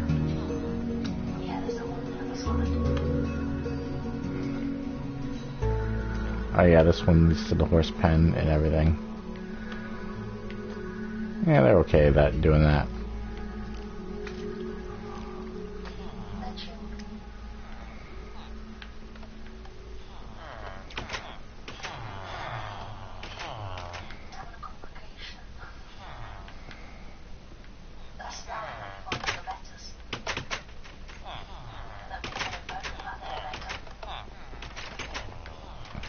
They really built this building.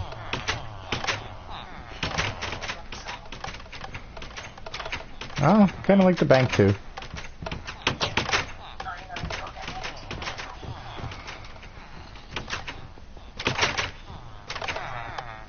Comic shop's kind of popular right now.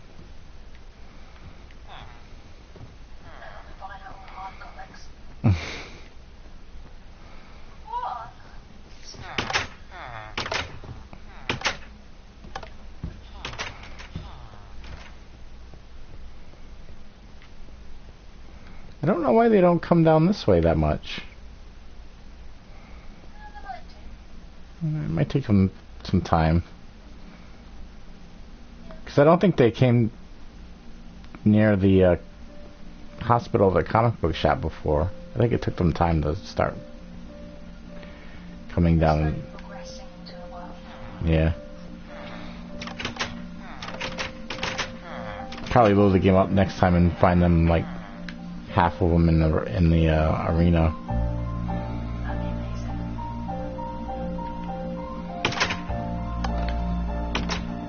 Yeah, pretty happy with it. Looks pretty good.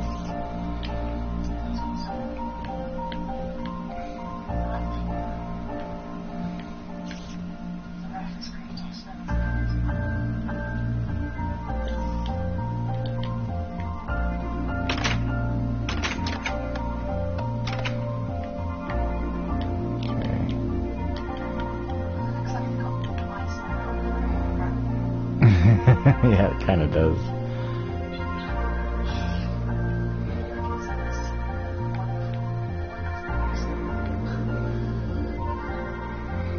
I like that the Harley building actually has the face of Harley on it.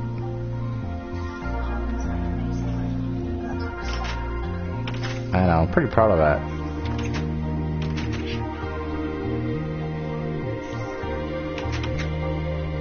Looks like her mouth is opening and closing.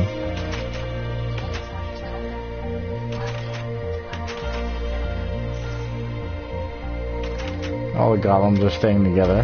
They're just like, I have to make some buildings that they can actually fit in, poor things.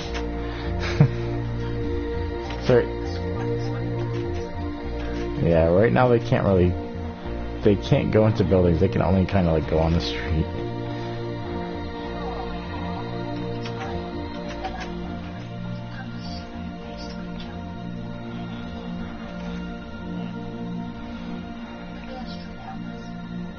Man, look at this. Not too many regular people on the street right now.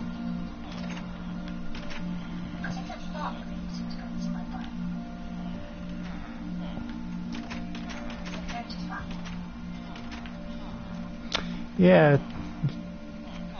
Oh, those two, I thought they were fighting for a second.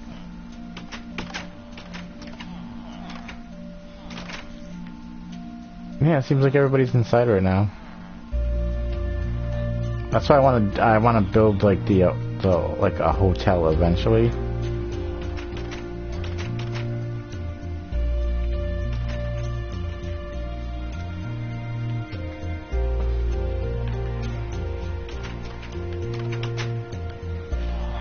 They're in Sharonis, a couple of them are.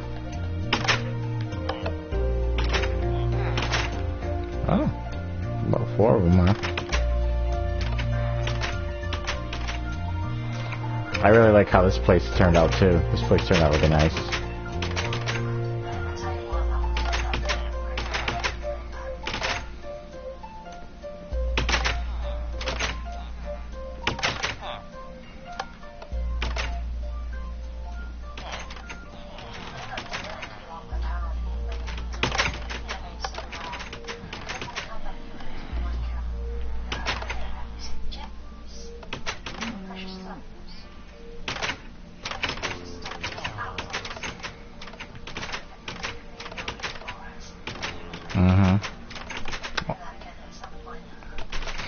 Yeah, I like how the bank came out. I like how the salon came out.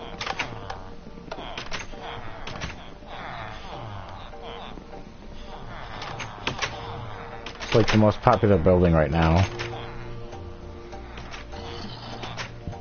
The golems are just chilling out pretty much.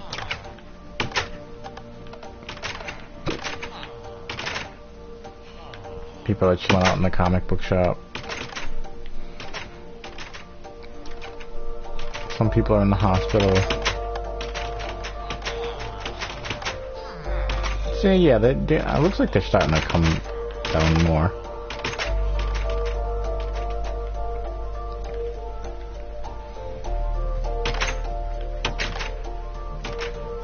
It'll probably take time for them to come down into the arena and want to check it out.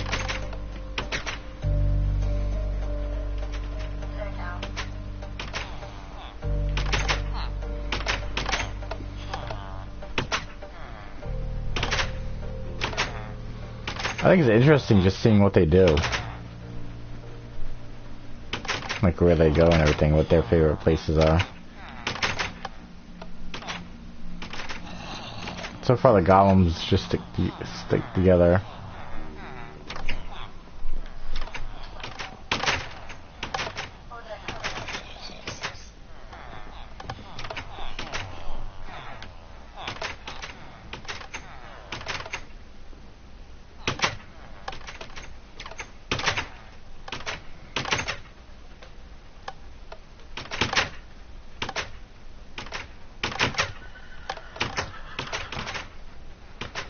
I honestly wish I could save this and upload this to YouTube. That way I had it forever, because this was like a pretty cool build and look at the town and everything.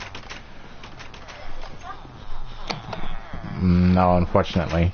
It'll go into my archive streams, but I don't know how to do, like, save it from there. Yeah, I'll have to look at and try and figure it out.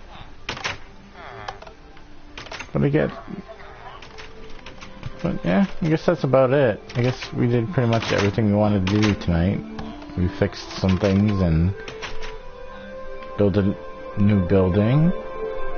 Figured out how to make a snow golem and built ourselves an arena. Next time we gotta do the like the little pool building here. I'll make like a nice little pool so that they can go in, and I'll put the pool like we'll do like an indoor pool. I mean like a ground level pool, so they can like jump in and swim around too. Oh, the little baby didn't like me coming in here. Yeah, I guess they do. They must multiply because there's 2 little ones there. So I don't know.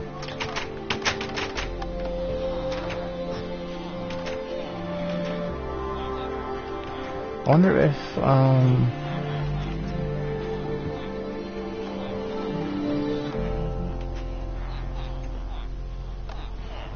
have you ever seen what a mushroom looks like? That's a mushroom. It's a cow and a mushroom mixed.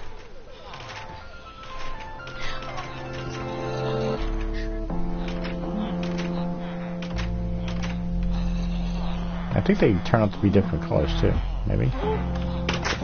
Ah, you made me break my road, you asshole.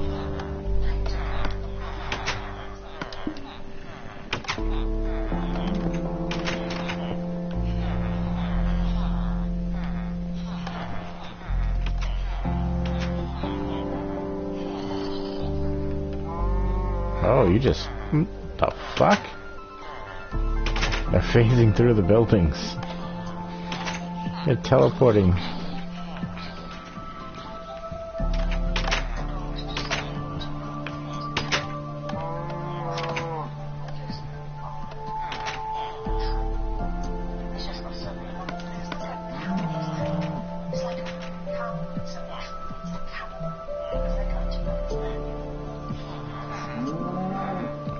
Probably could be that stuff. We need some cats and some. Let's see.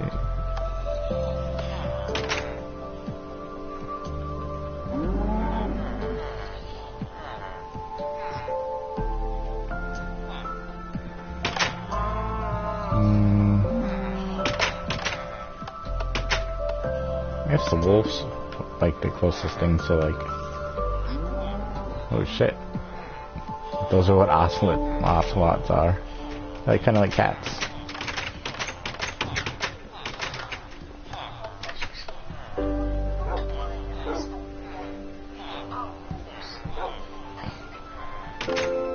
Yeah, it seems to be okay. Need some like animals in this place.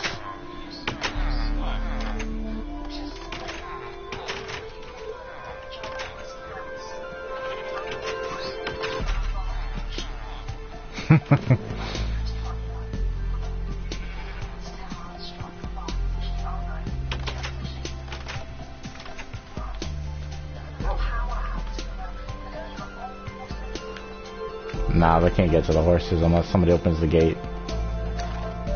And they can't get in from the house unless you open that door. Mr. Sheep over here is fucking... Oh, you ran away, you son of a bitch.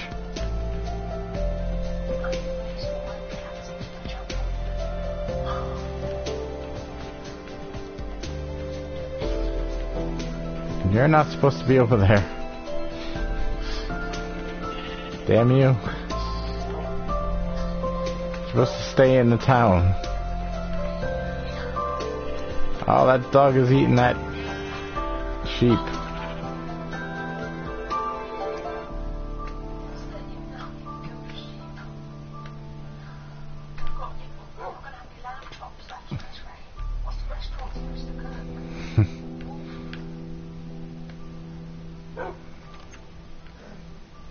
The sheep don't even want to come over here now. They're like, fuck that shit. Fucking dogs and cats and all kinds of other shit going on there. I think the cats ran away. Fucking assholes. Oh, those fucking wolves want that sheep real bad. Oh, you stood, kitty cat. Hi. Then he took off like a fucking bat out of hell.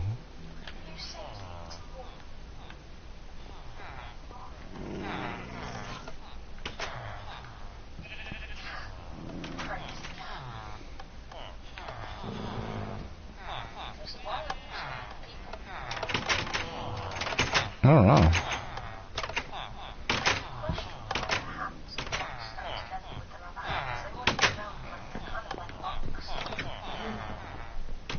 A lot of people are getting their hair did.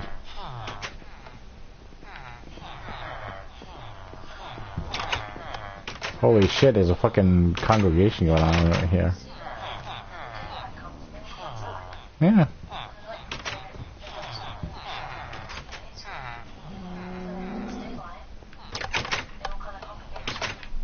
Yeah, it's pretty interesting how their behaviors are.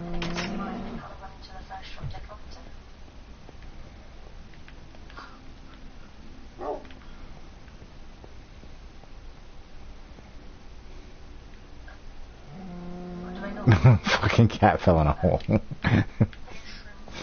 Dumb shit.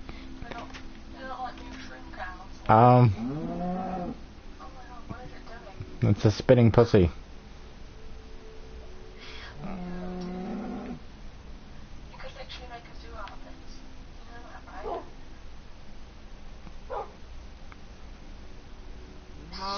And Mr. Wolf, that cat has issues.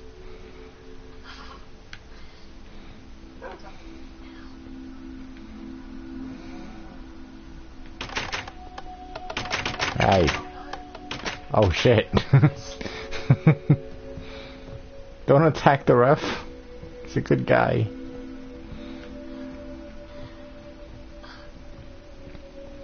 Is it me or do the golems look smaller?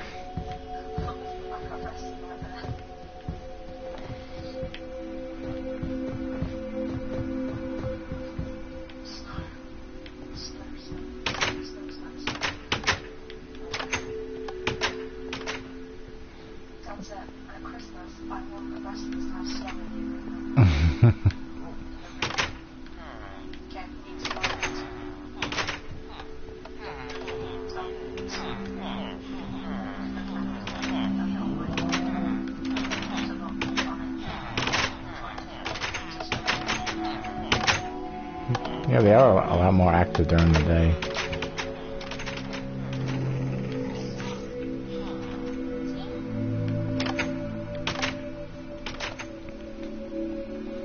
Seems all the cats find a way to escape, though.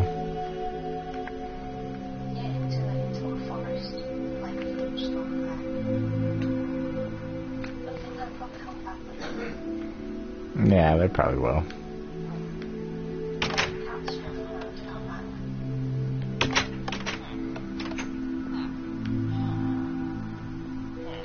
The wolves seem to be staying here, though.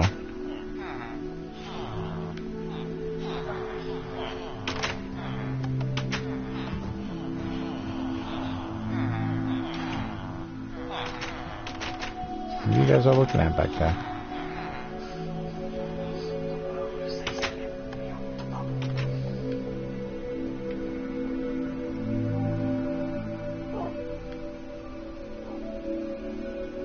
Do you guys want some sheep to attack? I can create some sheep.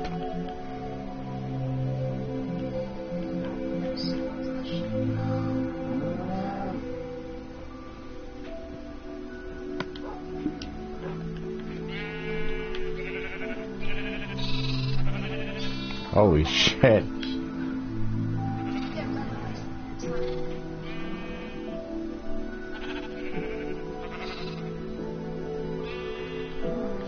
Wolf attack.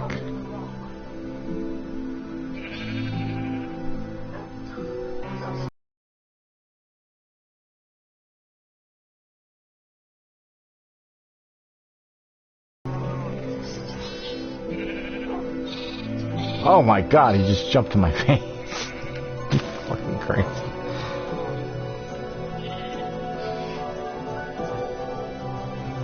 How the fuck did you get up there? Get down.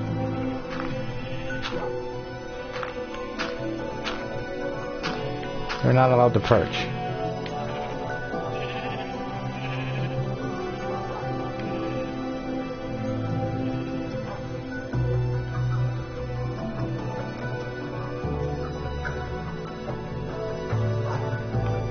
Oops. You guys have fun.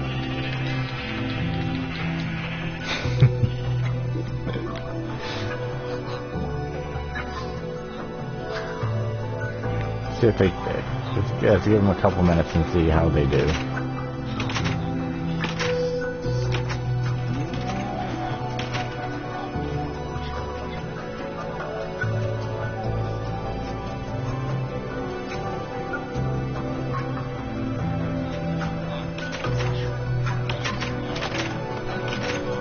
Yeah, no, I think they can come in different colors too. I believe. I'm not really sure about that. I think they can. Maybe I'm wrong about that. No, I guess they're only like red. I could have sworn one time I had a blue one. Maybe that's just me being psychotic. Oh, there's a cat.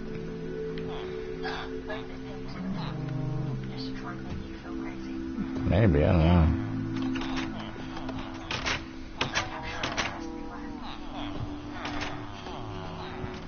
We have a war going on down here.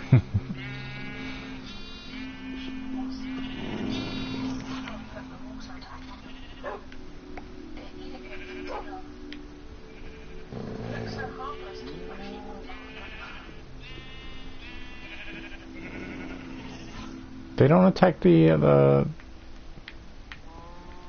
Get down. Bad dog.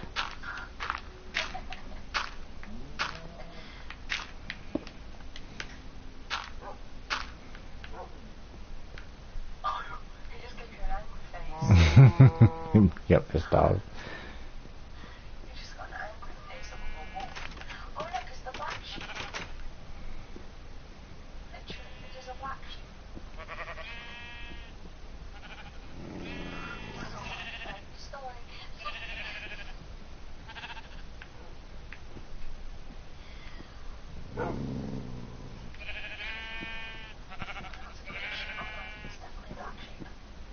Black sheep got bit in the ass. The ticket guy's like, I don't get paid enough for this shit. Fucking watching sheep's getting killed. There's fucking golems wrestling in the arena. What the fuck's going on?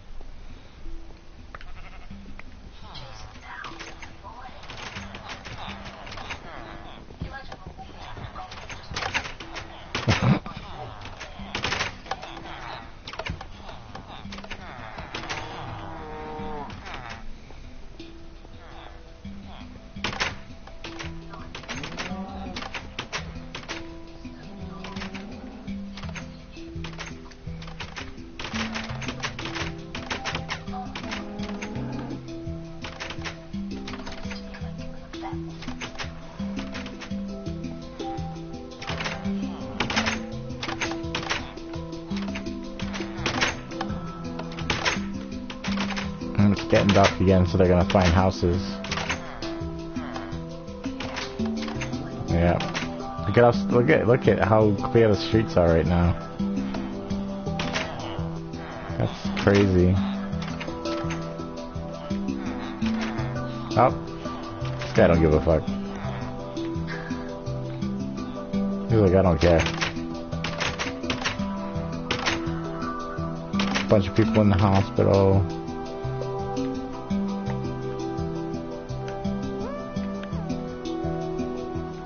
Even the wolves disappeared.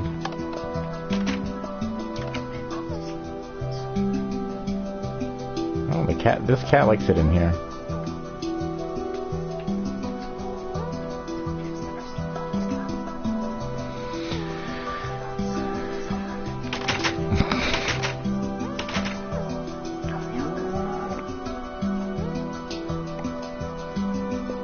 Well, I guess that's it for now. Alright, do you want to say goodbye, babe?